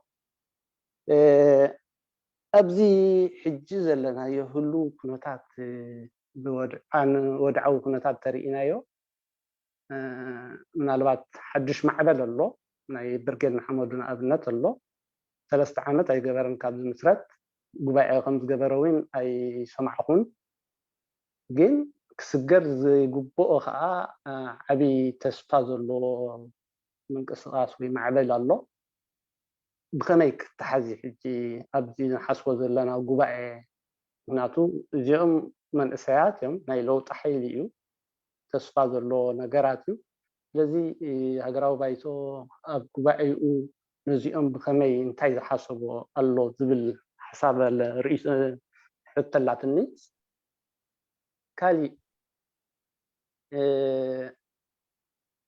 እዚኦም እንድሕር ደኣ በቲ ዕድመ ክንሪኡ ስለ ዘይገበሩ ጉባኤ ስለ ዘይገበሩ ምናልባት ክሳብ ንዕኡ ዝበፅሑ ጉባኤኦም ገይሮም ወይቲ ዕድመ ንሱ 3 ዓመት ክሳብ ዝመልኡ ይፅንሑ እሞ ድሓር ይሳተፉ ናብቲ ግንባር ይፅምበሩ ክእሉ እዮም ዝብል መደምደምታ ሃልይዎ ካብኦም ክንድኦም ከማን ዘይኮና ኣባላት ውድባት ኣለዋና ኣብ ውሽጥና ኣብቲ ግንባር ኣለዋ ልክዕ ኣብ ማፃፅአን ከምቲ ክበሃል ፀንሐ ድሓን ሕጂ ሓንሳብ ስለ ዝተቐበለን እንደገና ንዕኦም ማሊእ ክምፃእ ክብል ከፀግም ክእል እዩ ግን ሓንቲ ነገር ኣላ እንደገና ክግምግሞ ዘለዎ ኮይኑ ዝስምዓኒ ንኣብነት ኣብዚ ቀረባ ዝወፀ ውድብ ኦልሬዲ ኣነፂሩ ወፂሉ ንፁር እዩ ዋላ ኣይርባሐንን ዝግንባር ዝምባሉ ሓደ መክሰብ እዩ ምክንያቱ ቃልስትኻ ምፍላጥ ሓጋዝ ኮይኑ ኣሎ ስቲል ግን ሕጂ እውን ኣብ ሃገራዊ ባይቶ ዘለዉ ውድባት ብገለ ኣባላቶም ላዕለዎት ሓለፍቲ ምስ ኢሳያስ ምዝታይ እዩ ዝሕሸና ንሕና መተካእታ ኮይና ኣይንቀርብን ዘለና ኣብዛ ግዜ እዚኣ ብፍላይ ምስ ኤሱ ተዛቲና ሃገር ምሕላው ይሕሸና ዝብሉ ኣባህላ ኣብዚ መድረኻት እዚ ይስማዕ ኣሎ ስለዚ እዚ ርእይቶ እዚ ካብ ላዕለዎት ሓለፍቲ ናይ ውድባት ስለ ዝኾነ መንፀብረቕታ ናይቲ ውድቦም ኮይኑ ስለ ዝተረዳእኒ ውልቃዊ ርእይቶ ይብሎን እየ ምክንያቱ ዲሞክራሲያዊ ጥርናፈ ናይ ውድቡ ክጥርንፎ ይኽእል እዩ ሰብ እዚ ካብኡ ወፂኡ ክብል ኣይፅበን እየ እንድሕር ከምዚ ኮይኑ እዚኦም ተሓቂፎም እንዳሃለዉ ከለዉ ምሳና እንድሕር ክንከይድ ኮይና ስግኣት ዘይከውን ካብቲ ዝፀንሐና መድረክ ከይወፃና ኣብኡ ኮለል ዘይከውንን እሱን ክንድኡን ሒዝና ስለ ዝፀንሐ እዚአን ካልአይቲ ሕተይ እዩ ካሊእ ኦኬ ድሓን ዋላ ሕቶታት እዚኣተን ኮይነን ንአን ክምለስ መልሲ ክፅበ ድሓን ተቐኒለይ Thank you ጣልያን استاذ امير نباها استاذنا يا ريت تدزات استاذ عبد الرحمن ممكن كان حيجيب تجريدنا وفي نفس الوقت كمان كان حيترجمها وتصل لهنا اذا امكن اذا ما ممكن لكن سؤال واحد هو الباقي رايه هو يعني السؤال هو السؤال واحد اللي طرحه هو بخصوص أو كمان الشروط الموجود في المجلس الثوري المجلس الوطني هو يعني إذا حيكون تنظيم أو كمان أي حراك عضو في المجلس لازم يكون أكثر من 3 سنين أكثر من 3 سنين يكون عنده وهذا الشروط احتمال ما محتملة مع حركة جديدة هي برقد محمود أقل من 3 سنين وكيف ممكن مشاركة برقد محمود في هذا المؤتمر ده هو السؤال الباقي التنظيمات وإلى ما آخره اللي قاله ممكن يوضح أستاذ عبد الرحمن هذا ما أرمت هذا حنتي كهب حاول نبيل استاذ جرما يقتل يا أبتا إيطاليان زعربا تايسمو دي بوليتيكان ودبات 3 عامات هاي بلني أبتا ناي برقساوي ملك عيلنا زعرمان نايو of course 3 عامات بليو بوليتيكان ودبات جن 3 عامات هاي بلني مو نسات أرنوات حل في ليبتا زعربا تايسمو صبو thank you اوكي غنلي حراي دحان نسا تقبل ያለው ምናልባት ጉባኤ ስለ ዘይገበሩ ግን ዛዕባኦም እስቲ ሌላ ሓበሬታ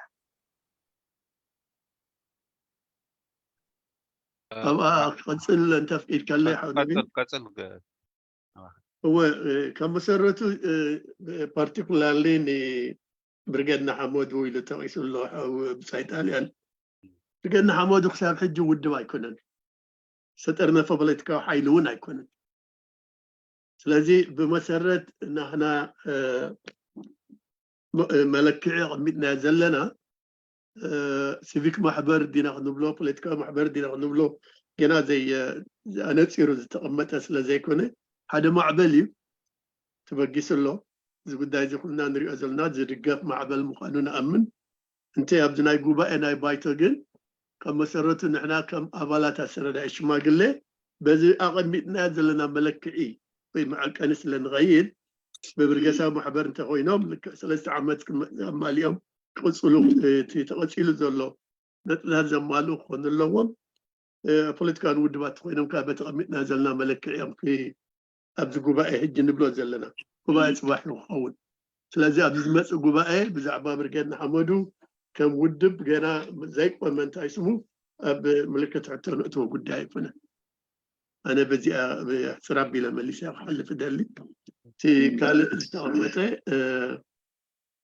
زعباتهم قال عملات مريحنت ناي ودبات زعبا مسيس وتعارقنا انت اسمه نسرح زبل الى زقربت عتو انت غنيت انا بناتي رئيتو اتغميل زقربه سب باكل ناي ولك اي رئيتو ناي ودبا يكونن يلسلا زقربو ابايتو يحلو خبايتو وصاي ازي اني اسرد اشماغ لو زملكت يكونن ازي بزون ودبات مع كان خونا كلني زول امنتي زلني تانكي ودي الله يغنينا أساس كرمال جن حنتي بأخلا نزي سي نعكم قابل حيث ملكتني أجد زي برجيد نحمد سي ولا سي قد عمتات حجي أي كافول لمبر خم memorandum of understanding غير كاس صراحة خلين مساي قدنا تايكون نافت أشمخات تنترأ نتقال سقالات فوق اللي زبال أمنت اللو دحار ناتو من قد ناترأي خمون كله خلي جن زي ما مستلين بعل نقاش آت خيد نتي وين نتي بايتات خيد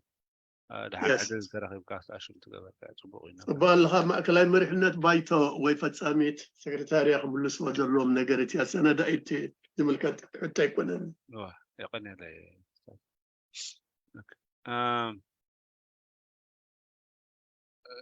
أستاذ أمير ترجمون دو تأشم سمع خان كنت ترجمان ولا كنت ترجمان ولا استاذ نقاش ترجم امير ترجم استاذ نقاش عشان موجود ممكن في نفس الوقت يترجمه ويرد عليه يعني حولته سؤال اوكي الترجمه بخصوص بالقد محمدو نحن في الورقه او في المستند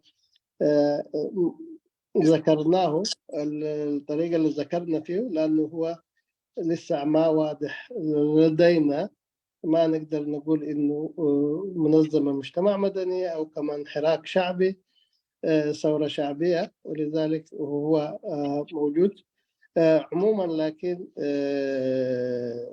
عضوية المؤتمر أو كمان المجلس هي شروطات واضحة إذا اكتملت هذه الشروط ممكن بإمكانه ينزل عليها المجلس أو كمان المجلس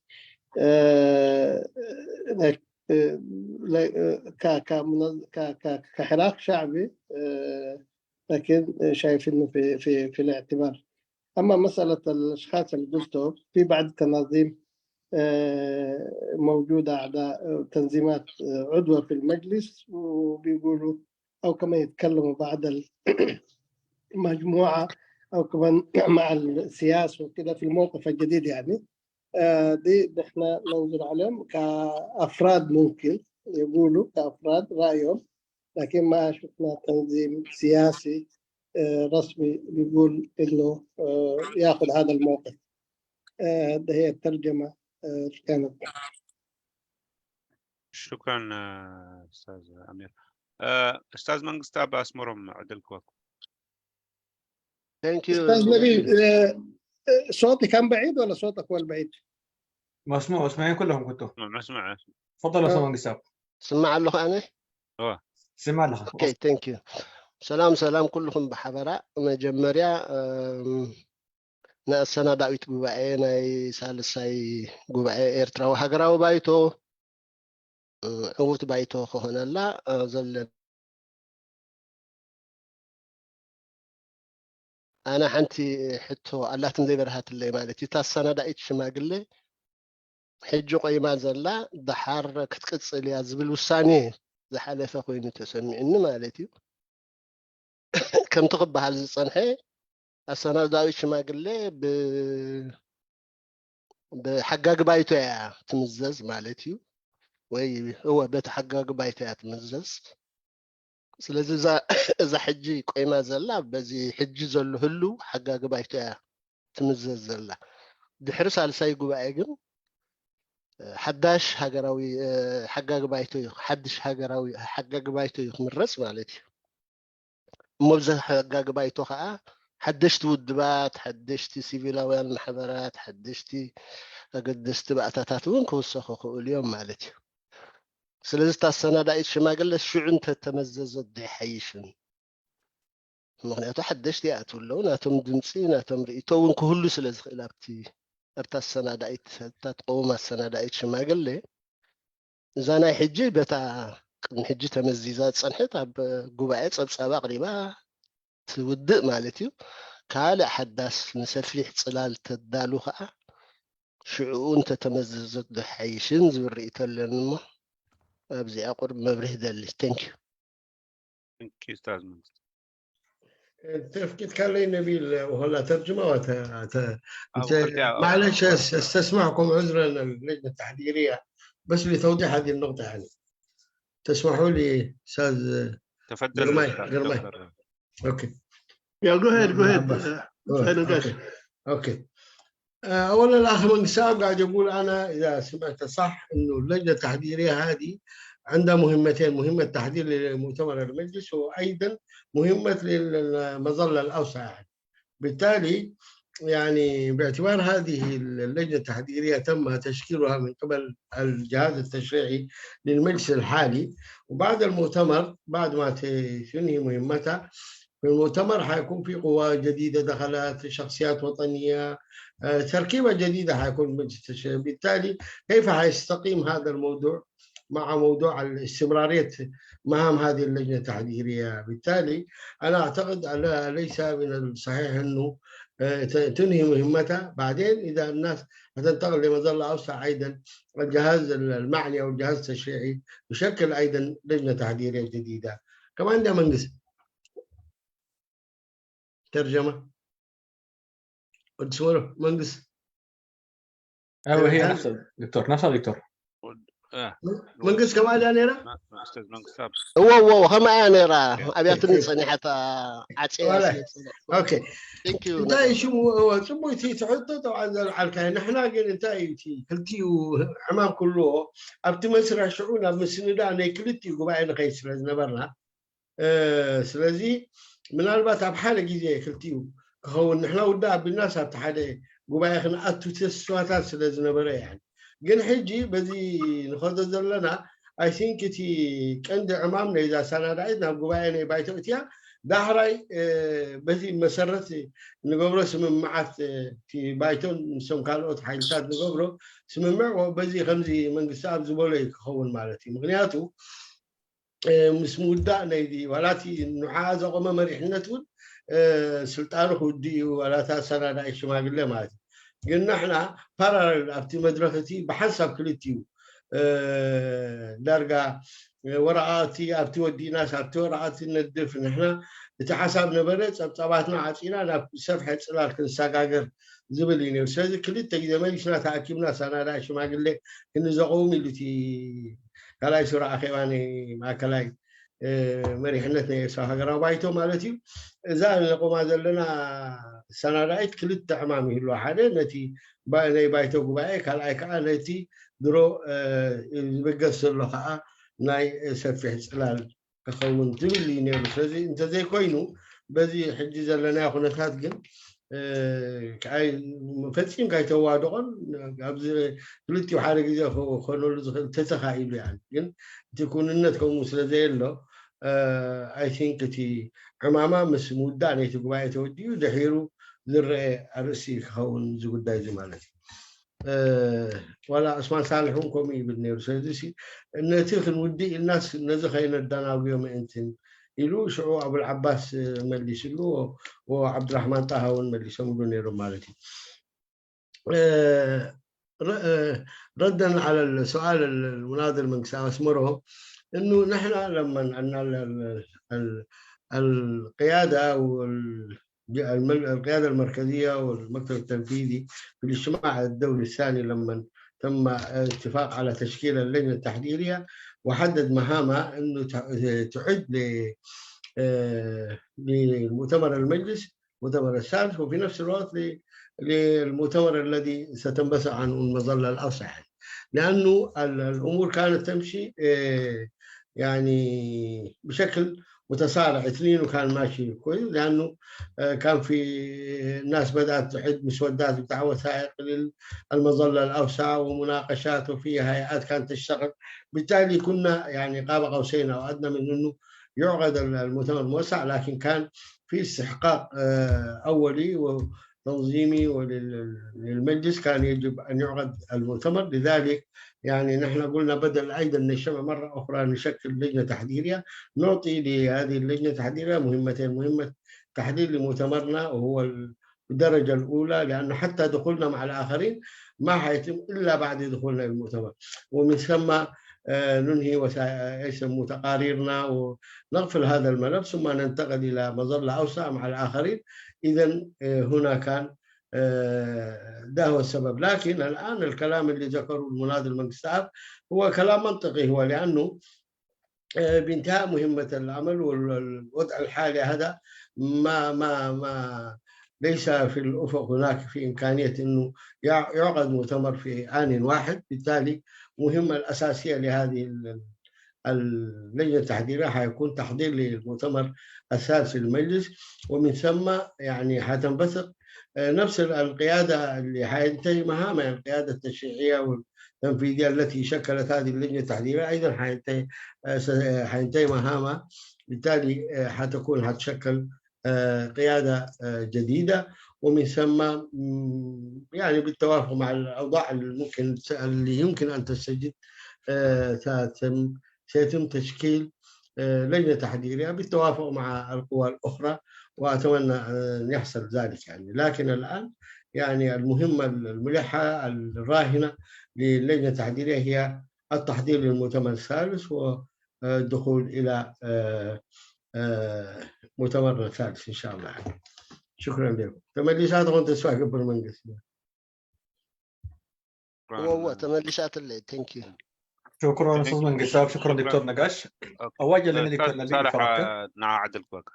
اوكي ان شاء الله الجمعه الجايه 29 سبتمبر حنستضيف الاستاذ قرز قهير تولي رئيس حزب الشعب. تفضل امير.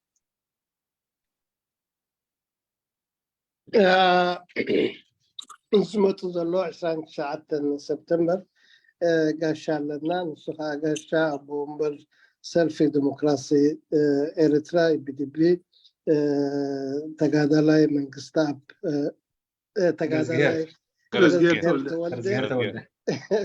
رغم إنه رئيسي بالمناسبة يعني قرزقير تولده قاشا لنا زبل كلاتكم كأخت تستعطفوا تسفان قبل. شكرا لك. شكرا استاذ صالح. اوكي استاذ قرماي الاستاذ صالح ما خلص الدكتور. يس استاذ محمد علي. ايوه استاذ عثمان صالح قاعد تعطوه انت اول جماعه. عثمان صالح اخنا نصمو مجمريا عنتوي ብዙሕ ርኢቶታት ኣለኒ ስለ ዝነበረ ጠጠው ራእይ ስለ ዝኾነ ግን ብዙሕ ክነምፆ ቅድሚኡ ግን እዚ ጠጠው ክነብሎ እዚ ላይፍ ምኻድ ብድሕሪኡ ንእሽተይ ፀኒሕና ንሕና እቲ ክፉት ማኣዲ ክንገብር ምእንታ ክንመዝገኖም ነጋሽና መወዳእታ ዓድል ክቦሞ ተሎ ቅድሚ እንታሽሙ ምኻድና ትብሎ ተለኩም መልእኽቲ كلمة أخيرة ናይ መዕፀው ተገበርኩምልና ጽቡቅ أستاذ حمد علي شيا وأستاذ أبو العباس وأستاذ عبد الرحمن طه وأستاذة خير برضه موجودة. أبو ناصر بس أستاذ عثمان صالح قال قلت له وبعدين تكمل. اوكي طيب نبي نحبه يلن مثلا خيدي دول موجود الله موجود استاذنا ابو كفاح الو تفضل فرصه لك. والله يا اخي والله نسيتونا الموضوع ذاته يا اخي. اعتذر معلش.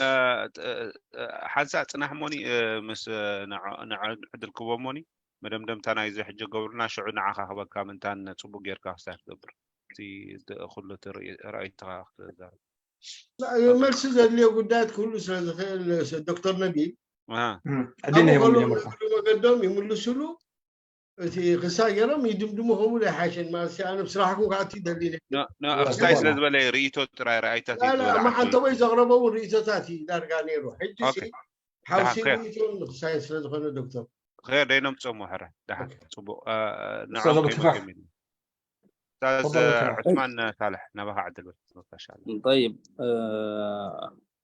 شكرا لكم مره ثانيه. انا بس من الملاحظات اللي ذكروها برضو الاستاذ شيخنا ابو العباس ذكر بانه نحن كيان جبهوي، وهذا الكيان الجبهوي عندنا حدود لإلزام الناس بالمواقف العامة أو كلام من هذا النوع. يعني ما تقدر تلزم كل الناس لأنه نحن في إطار جبهوي. أنا يا ريت الوثائق تفصل في الحاجات دي، منها إنه هنالك في فرق بين التطابق في الآراء وبين الالتزام بما اتفق عليه. يعني نعم نحن إطار جبهوي لكن ما ملتقين ساكت، ملتقين على أرضية سياسية متفاهم عليها، ما في واحد داخل فيها بالغزل، الكل متفق على الأرضية السياسية اللي اتفقنا عليها. يبقى بالنتيجة المفروض تبقى عملية اسمها يساوي، اللي اتفقنا عليه ده ملزم به الجميع. أي إنسان ما يلتزم أو أي تنظيم أو أي منظمة ما تلتزم بما وقعت عليه من مفاهيم سياسية تلتقي فيها مع الآخرين، هذا معناه خروج عن الإلزام، عن الالتزام. ورأي الأغلبية هو الأساس في التعامل مع الآخر. ما في واحد يجيب من كيان جماعي يجيب رأي 100%، لكن يجيب رأي أغلبية، يجيب بنص واحد، يجيب ب3/4، يجيب ب2 وكده، لكن في النهاية دي اسمها أغلبية. إذا ما يلتزم بها الشخص اللي عنده رأي باعتبار إنه عنده حرية ومرونة في القضايا اللي ما عندها علاقة بالمتفق عليه من الأرضية السياسية، إذا ما يلتزم، ما في ضرورة عشان نعمل كيان جماعي. نعمل كيان جماعي ما اتفقنا عليه ملزم للجميع. ينبغي أن يكون الكلام ده محسوم في الوثائق، يقال بهذه الصورة. ولذلك أنا أقدم الالتزام على التطابق. نعم نحن غير متطابقين، لكن يجب أن نتفق جميعا أننا ملزمين بما اتفقنا عليه. هذه نقطة مهمة جدا ويجب أن تحسم في الوثائق. يجب أن تقدم في الوثائق أنه الإلزام يتقدم على التطابق. نحن لا نطلب التطابق بين التنظيمات، ولكن نطلب الالتزام من الجميع بما اتفقنا عليه. الحاجة الثانية اللي برضو في الوثائق دي يجب أن تحسم، وأضرت بينا قبل كده، إنه إحنا ما حاسمين في الوثائق اللي يجمعنا. النقطة الأولى أستاذ عثمان نترجمها أحسن. أيوة كويس للمتابعة. معلش عملت حق ذكاء أبدي بروتوكول يحل له نفلت له، لكن بس أقداش نتمس. لا ما في مشكلة أستاذ. معلش بالعكس كويس. انت يقول عثمان عن طبيسي ابو العباس كتكس كله نحن جنباراوي او ما سوى سبات كان جدد ينخلينا ابتن سما معلو تدي كوينو ازي غبرو دي تبرو نمس اين خلينا زبل نجا استاذ عثمان تايز بزلو نحن سيسيلنا تاكبنا حيلي كنا اب مينيمم بروجرام واب تحتنا سمع تبيلنا تطرنفنا لنا جن كا قيدتات كله تن سما معلو ሓደ ሰብ ወፃኢ ካብቲ ተሰማማዕ ካሉ ነገራት ከይዱ ከብል እዚ ግቡእ ኣይኮነን ስለዚ ኣብ ዝመፅእ ሰነዳት ነቲ ብ50 ተደምሮ ሓደ ድዩ ብ3 ربع ድዩ ወይ በቲ ንሕና ንውስኖ ኣብቲ ሕግታት ንገብሮ ብኡ ተቀይዱ ክኸይድ ኣሎ ተኣባል ምክንያቱ ስቕኢሉ ይኮነን ኣብ ሓደ ቦታ ተጠርኒፍሉ ዘሎ ዕላማታት ኣለዎ እቲ መደባት ኣለዎ ተሰማምዕሉ ሰነዳት ስለ ዘሎ ካብኡ ወፃኢ ካብቲ ተሰማምዕሉ ኣብቲ ዝግበር ኣኼባታት ርእይቶ ክቐርብ ይኽእል ግን ኣብ ወፃኢ ካብኡ በቲ ውሳነ ተቀይዱ ክሰርሕ ይግብኦ ስለዚ ኣብ ዝመፅእ ሰነዳት ብንጹር እዚ ጉዳይ እዚ ክሰፍር ኣለዎ ይብል ኣሎ تفضل استاذ اسمع طيب استمر استاذ نقاش؟ نعم لا شيء ترجمة طيب. الفضل ايوه طيب انا اضيف راي برضو لراي الاستاذ نقاش في انه الخلل ما حاصل بس في الناس اللي عاوزين نضيفهم او الشروط ما مطلوبه بس للناس اللي عاوزين نضيفهم للمجلس الان. الخلل حاصل في الناس اللي موجودين في داخل المجلس. إذا كانت المؤتمرات هي التزامات تنظيمية ولائحية بالنسبة للتنظيمات هذا المجلس يجب أن يحث التنظيمات دي على الوفاء بهذه الأوضاع الداخلية بالنسبة لهم لأن دي حيوية بالنسبة للتنظيمات وحيوية بالنسبة للمجلس. المجلس يعيش من نفس العيشة يتنفس الهواء اللي تتنفسه التنظيمات. يعني إذا التنظيم مهلهل في نفسه ما عقد مؤتمراته ما عنده اهتمام بأوضاعه التنظيمية هذه الحالة تنعكس على المجلس لأنه المجلس هو قوة من قوة التنظيمات نشاط من نشاط التنظيمات ولذلك هذه المؤتمرات يجب أن يدعمها هذا المجلس ويحثهم على الالتزام بهذه المؤتمرات وأنا شخصيا أرى أنه الأفضل للمجلس ده أن يدعم أن تعقد هذه التنظيمات مؤتمرات وفق اللوائح مش عنده مؤتمر 3 سنوات وقاعد 15 سنة ما عقد مؤتمر زي ده المجلس ما يستفيد منه.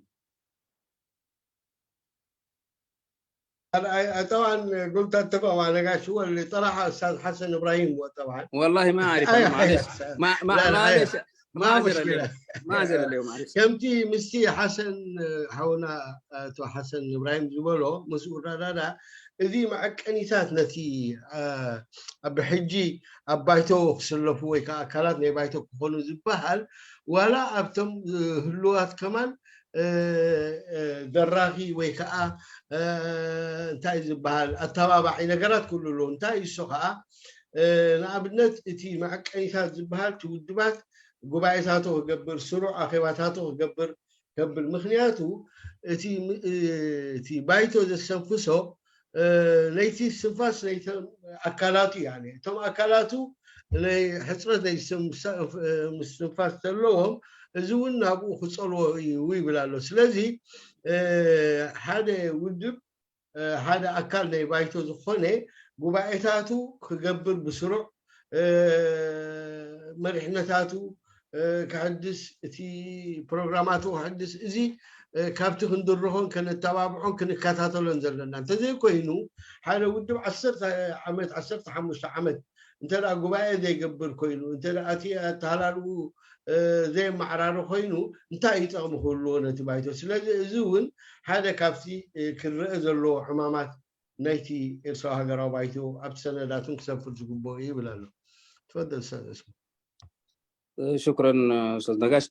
النقطة الأخيرة لا أتمنى إنه برضو أنا طبعا لحد هسه ما شفتها لكن أتمنى إنه تحسمها لنا المستندات حقنا اللي هي إحنا نعيش مشكلة كبيرة في السنوات اللي فاتت دي الحريص على الوطن منه المجلس الوطني ولا سياسي اللي يضر بالبلد منه السياسة اللي موجود في البلد يمارس الحياة اللي إحنا شايفينها والأضرار الموجودة بممارسات النظام ولا المتوقعة من الأضرار ضرر خارجي ولا ضرر داخلي هذا الترتيب بوضوح شديد المفروض وثائقنا تحسمه إحنا نرى الضرر الأساسي اللي واقع على الشعب الإريتري وعلى إريتريا هو هذا النظام وحتى إحنا ننقذ شعبنا من هذا وبلدنا من هذا الضرر يجب أن نسقط هذا النظام اللي ما يتفق معك في العبارة دي إسقاط النظام، وبالتالي هو مع النظام مساند للنظام يدعو إلى استمرار النظام، ينبغي أن تحسم هذه المسائل في وثائقنا أنه هو والمجلس في اتجاهات متقابلة بدون يعني أي رتوش، بدون أي تشويش المفروض، لأنه دي من الحاجات اللي أضرت بينا. وكل واحد لابس قميص مكتوب عليه الوطنية وماشيين كل واحد باتجاه، وكلنا وطنيين، وكلنا داعين إلى ديمقراطية، وكلنا داعين إلى وإلى آخره. يعني كلنا مصلحة البلد وكلنا سيادة البلد. معقولة في سيادة واحد يلبس اتجاهين؟ عشان كده أرجو التنظيم الوثائق تحسم لنا الحتة دي حسم بالترتيب، إنه إحنا ندعو إلى كذا، اللي يختلف معانا في دي الله معه. شكرا. هذا كابتي الدلع قال قداي كون زلو قداي هجراونت زبد إذا هجراونت مجلس يديون أبنت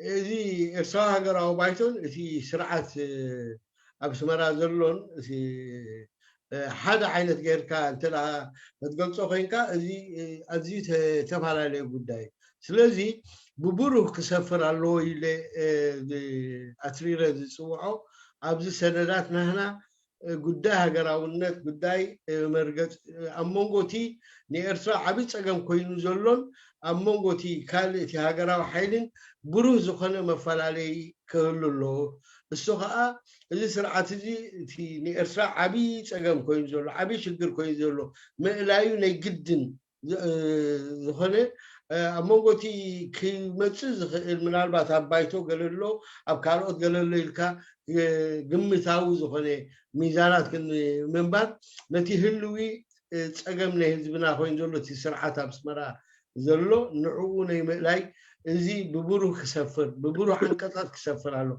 حوسو الزبالة هنا زخنة سب دلاي دا قبر دلاي دا بلاي تهاجراونت كراني هاجراونت تخدينو تقواراتو جن بنصار نزي زخون نزي نيبحق يدلينا له مخنياتو بزح تساقينا له ينازي كلتاتو مو حج قدب كقبروا له أبسناتنا خا من هاجراوي انتاي تعمامات هاجراوي انتاي تحدي إن قبروا من يقدم يسأل عينا زبل بقبو سفيرو نعو سرحبن كابزو وصاي كال ناتو أملا خطاب دعوة هاجراوي نتن دعواتي في سرعة يمكن هاجراوي جو قلت سوز دل انتلو خينو ما هاي الناس الذي كنا ناتو مجدي يسرق نحنا قال سنا نبل إذا أبورو كتبل كأبت سنوات ناخذ سفر يسبه إيه بلا لسان عثمان أبكند ساقم حدا قابل دكتورة thank you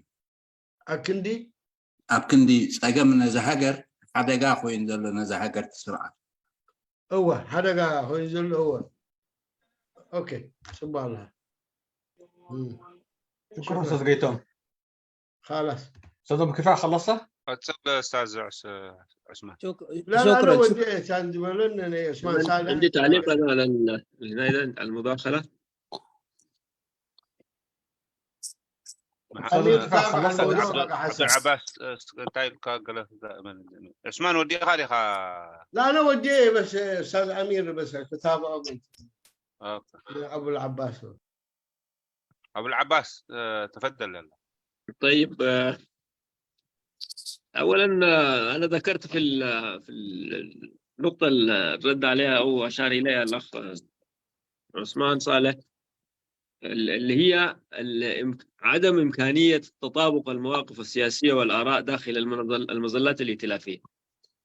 وأنا أشرت إلى مش فتحت الباب، وكما يمكن التعبير اللي استخدمه أخونا عثمان كان فيه كأني أنا أسمح بالخلاف. لا، يعني أنا استبعدت التوافق الكامل، وبالتالي اشترطت الحد المعقول هروبا من استخدام لفظ الحد الأدنى الشائع لدى المعارضة. المعارضة دائما ترضى بالحد الأدنى، أنا بدل أستخدم الحد الأدنى قلت الحد المعقول في التوافق السياسي.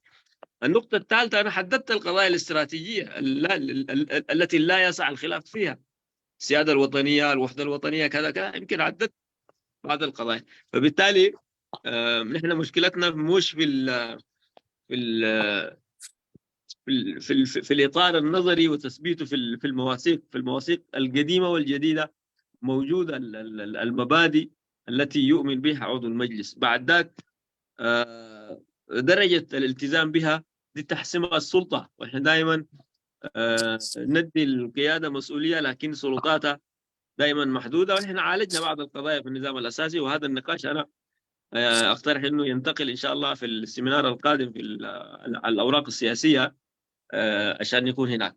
لكن احيانا تاتي مواقف سياسيه لا تتعلق بالمبادئ والاهداف. حدث مثلا زي برقيد حمدو ده، الناس الان مختلفه حوله، ليس بالضروره ان يتفق المجلس على توصيف هذا الكيان. فايضا نحن نفرق يا جماعه بين الجوانب الاستراتيجيه التي لا يسع الخلاف فيها، وبين المواقف السياسيه الناشئه والطارئه. واحيانا يا جماعه كثير من المواقف السياسيه تلبس الجلباب الوطني، لكنها في الاساس هي ليست وطنيه، قد تكون ردود افعال، قد تكون حاجات اخرى. عشان كده هنا ما اشرنا اليه انه نحن نرضى بالحد المعقول في التوافق السياسي. في شروط ايضا نحن ما نقدر نطبقها، يعني مثلا في شرط لوجود التنظيم داخل المجلس الوفاء بالالتزامات الماليه. في تنظيم يقول لك هو ما عنده خلاص، يعني انا ما ممكن افصل تنظيم لانه ما دفع اشتراك. شفت كيف؟ والا تبقى كل تنظيماتنا ما تقدر تفي بالتزاماتها الماليه نسبه لوضعها الاقتصادي. فلما نقول انه في نافذه لتحمل الخلاف المعقول حول القضايا، مش معناها انه نفتح الباب عشان نخلق حاله من عدم التوافق داخل الكيان العام. شكرا.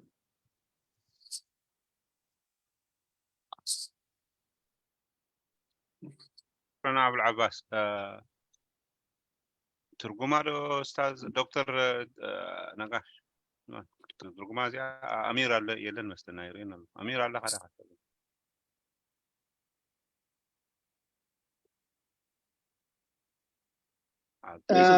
ኣለኹም ወላ استاذ ነጋሽ تحجزنا كمان تبغى نيران لك عند هركينكا. على كل حال تي ميلسي ويكا افتريتو ذهبوا حونا عثمان صالح او قرب قابتات ولا ريتو لدني بالمعلتي كوينو تي امونغو ودبات زلو بستحت درجة ويكا بستحت حدقتات إلنا كند نبلو بستخا على مقرراب ويكا مسمع زخون بخمو عينت كنريو لنا نخنبل إلي زبر كويو بالمعنى تفتيا قدامي تنطبو تيا خلي تنطبوها بزحات الوخا تي ويك بايتو ويكا نحنا قالوا ودبات على عملاتنا بايتو زهونا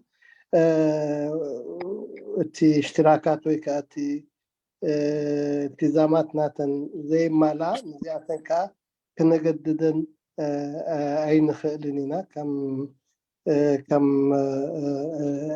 كم لجنه مالتي سنه الشماغله نزي لكن حنت ودب اي كلني ويكا عيب الليني زبل من ستاد من حركوين خا تي استحت زخون تي ما خلاو زخون الراية تغيره خيدر لزلو نزبل ريتين تي تسقمات المفتاح نزبل إلى دوم تأخويو يبل معناتي أفتي أسأل سيتي نتبي بزعبة كم مثال مستعجرة والنسنجلن الناشئة ويكا زين حدشتي من قصاص ويكا كم مثال برقد محمد كنو بلوت صنحنا الزخا مستي ناي بايتون ويكا مرحنتن زرعيو زبل كلتا 3 سنوات تاتين زين زور دا زحسكون مالتي كم نتبي نحن دكتور اللقمان ممكن يضيف فيها يعني.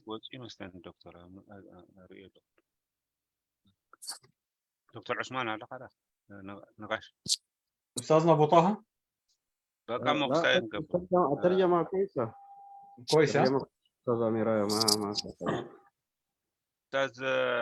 عبد الرحمن ايوه عدلك كم الذي حديث بالله ويك الترجم تبغى ترجمات يلقى السوق على توصل تلقاها لا صبغ ترقي ما الله زاناي أبو العباس من طرف أستاذ بالنا هو أخل ترقي بيضا ما استيقظوا دحين تأشم بخلها مسخا خلها معصو قور ناموني مودعتا مدخت التحلال فوتو لكم عدلكم بكم ما مدام دم تحتوا لنا زي ناي لو مش تي فيديو تتابعنا ابدا عبد الرحمن. عبد الرحمن ابدا انت عبد الرحمن. اوكي دفتوراري ما في قرمي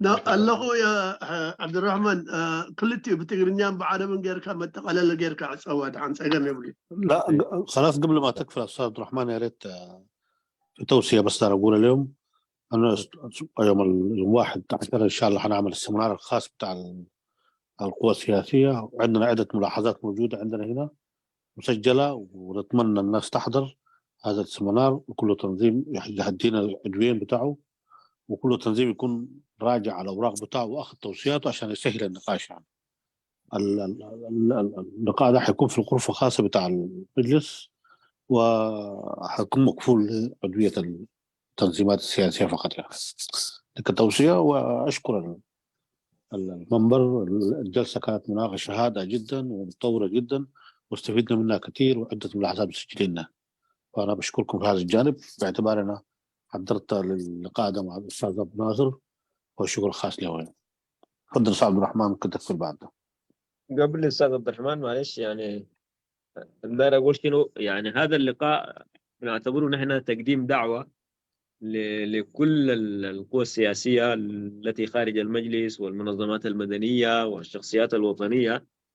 تعتبر هذه رسالة دعوة لدراسة خارطة طريق المؤتمر ودراسة إمكانية رفض المؤتمر بعضويتهم والدخول فيه،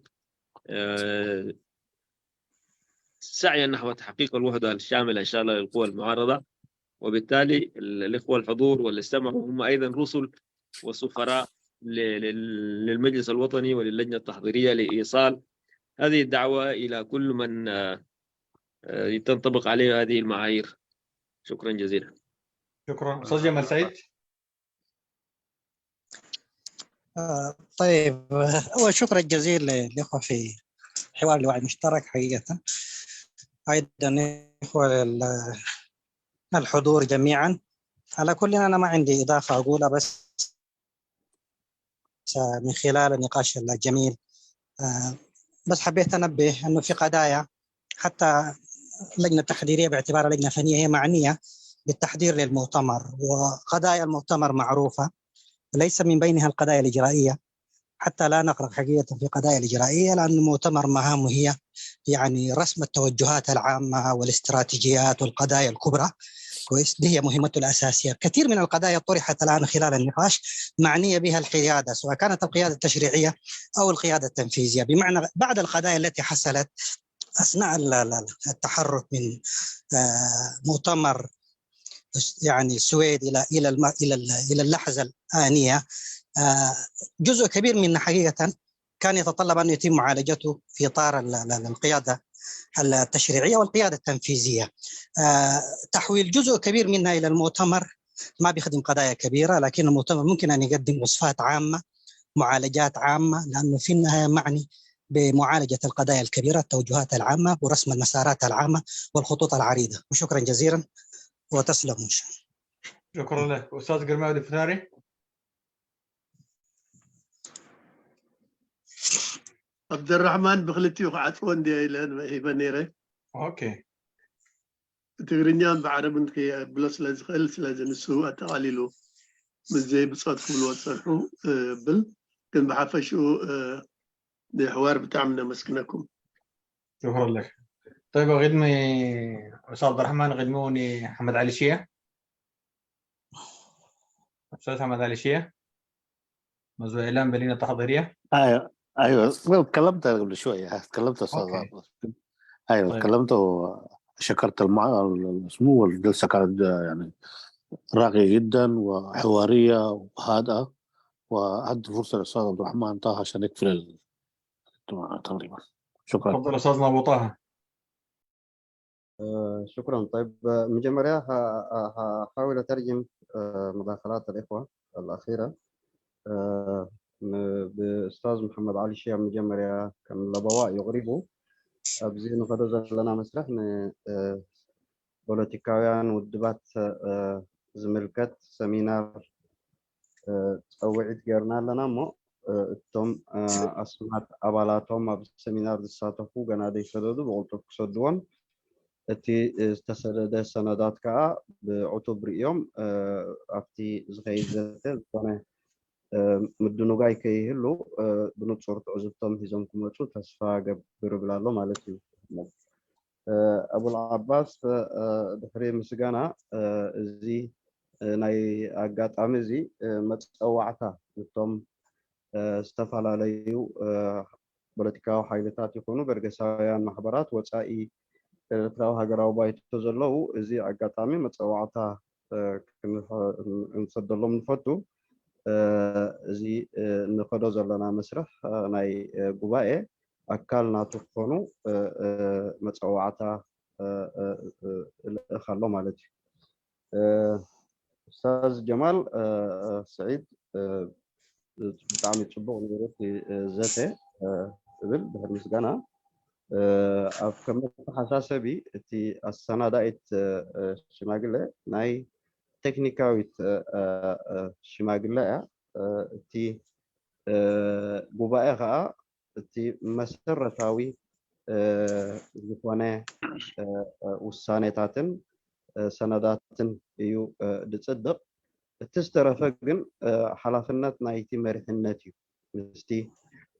ምስቲ ተልእኾን ወይ ነቲ ፖለቲካዊ ቻርተርን ዕላማታት ናይቲ ዝባይቶ እዚ ብከመይ ክዕውቶ ዝብል ምስቲ ሓድሽ ኩነታት ዝኸይድ ስትራቴጂ እንዳውፅአ ዝኸይድ እሱ እዩ ሕጂ ኣብዚ ቁሩብ ምትእትታው ነይሩ እዩ ዝብል ማለት እዩ። እቲ ዝቕርብ ዝነበረ ርእይቶ እዚታት ኣብ መጻኢ ፈላሊና እንተርኢናዮ ብዝሓሸ ይኸውን ይብላ ኣሎ ማለት እዩ።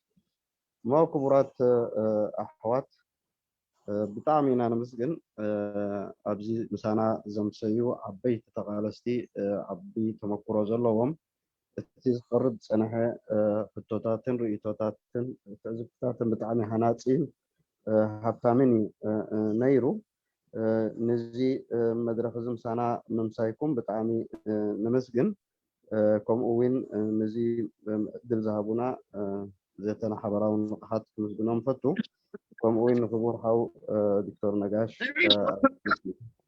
ምሳና ምምሳዩ ብጣዕሚ ምስግኖ ማለት እዩ እዚ ብጣዕሚ ዕውት ምሸት ኢና ምሲና ሃናፂ ዝኾነ ርእይቶታትን ሓሳባትን እዩ እቲ ጥሙሕን እቲ ድልየትን ከም ኤርትራውያን ደለይቲ ፍትሒ ዘለና ዝገልጽ ብምዃኑ እዚ ተባሂሉ ዘሎ ሎሚ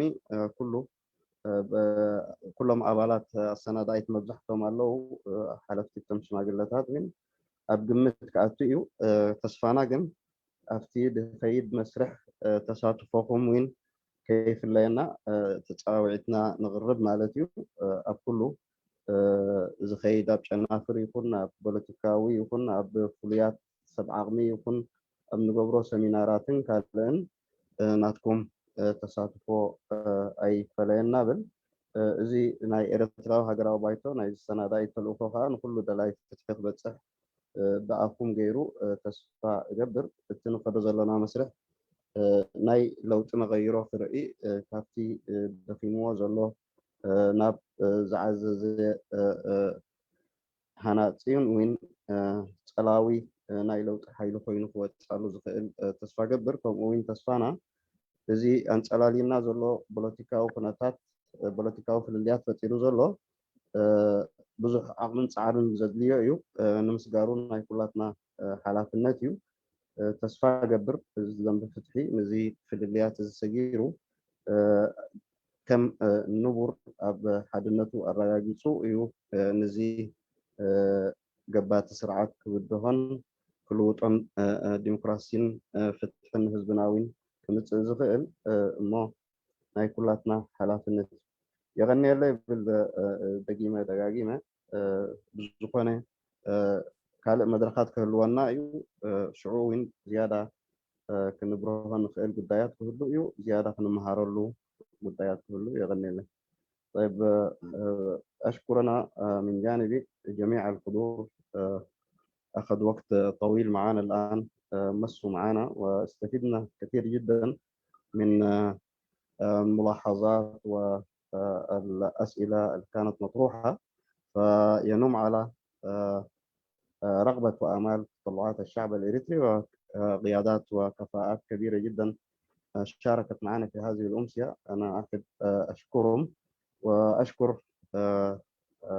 منبر لحوار وعي مشترك على إتاحتهم هذه الفرصة وإن شاء الله حتكون عندنا لقاءات أخرى. وأشكر الدكتور نقاش عثمان رئيس المجلس بحضوره وتشجيعه ومساهمته في هذه الأمسية يعني. فأتمنى إنه تجد أعمال وبرامج اللجنة التحضيرية الحضور والمشاركة بفاعلية على المستويات المختلفة في إذا كانت سمينارات أو اجتماعات أو قضايا تعبوية وغيرها. فنجاح المؤتمر ونجاح اللجنة التحضيرية في مهمتها هو مسؤولية مشتركة ونأمل إنه القوى السياسية ومعسكر التغيير الديمقراطي يتجاوز خلافاته الحالية ويلتئم الشمل ونوحد مواقفنا ونبني جبهة وطنية عريضة مشتركة تحقق طموحات ورغبات شعبنا وإن شاء الله تنهي معاناته مع هذا النظام الشمولي والدكتاتوري. أجدد شكري للجميع واستفدنا كثير وإن شاء الله هتكون في محطات ولقاءات بيننا والسلام عليكم. وعليكم السلام ورحمة الله أستاذ عبد الرحمن طه. شكرا لك ولجميع اللجنة التحضيرية ولدكتور نقاش والأستاذ محمد علي شعيب. دكتور نبيل تفضل. ثانك يو أستاذ أبو ناصر. كلاتكم يقني لنا أبز مسانا مشيت مسوكم في حسابكم قاير عدل توايبنا نزي قاعد أمس فطركم سقاتكم ناي مجمريا خمس جيرنا أب تعود خنم صحو تسفا قبر المسارح تيون بزي خمس قنم فتو أستاذ أمير نترجمه ذا بصحة أمينو أستاذ صالح كلاتكم بتصبوا صراحة سرح لكم يغني لنا لحالهم. تفضل أستاذ أمير فرصة لك. أستاذ أمير كلمة للضيوف. طبعا ظهرنا لك بالفيديو حسين. كمل طيب. بالتقريبا بالعربي يعني انتم بكلهم كلمة للضيوف. يغني لنا قايشنا طوعتنا أخبركم لومي يابزي مسج بخم إيمهم كتب لكم زمتاخم بشمين بشم كلهم بتصطي يغني لنا من البعض قرب أفتناي مترجم قال قدلتات النحرار اللي يخوينو إغريتها ندحتوت كيه أما تايخا زيادة زحيلا كتابع زخيل مسجانا خباكم كاسل استقبلكم إن شاء الله أما سعيد حشب خونكا تسفى قبر ويغني لنا. شكرا. شكرا لكم وبكذا إن شاء الله نختم الندوة رسميا ونشكر الأخوة اللي كانوا متابعين معنا في اللايف والأخوة الموجودين معنا في داخل المنصة وإن شاء الله هنواصل الدردشة المفتوحة.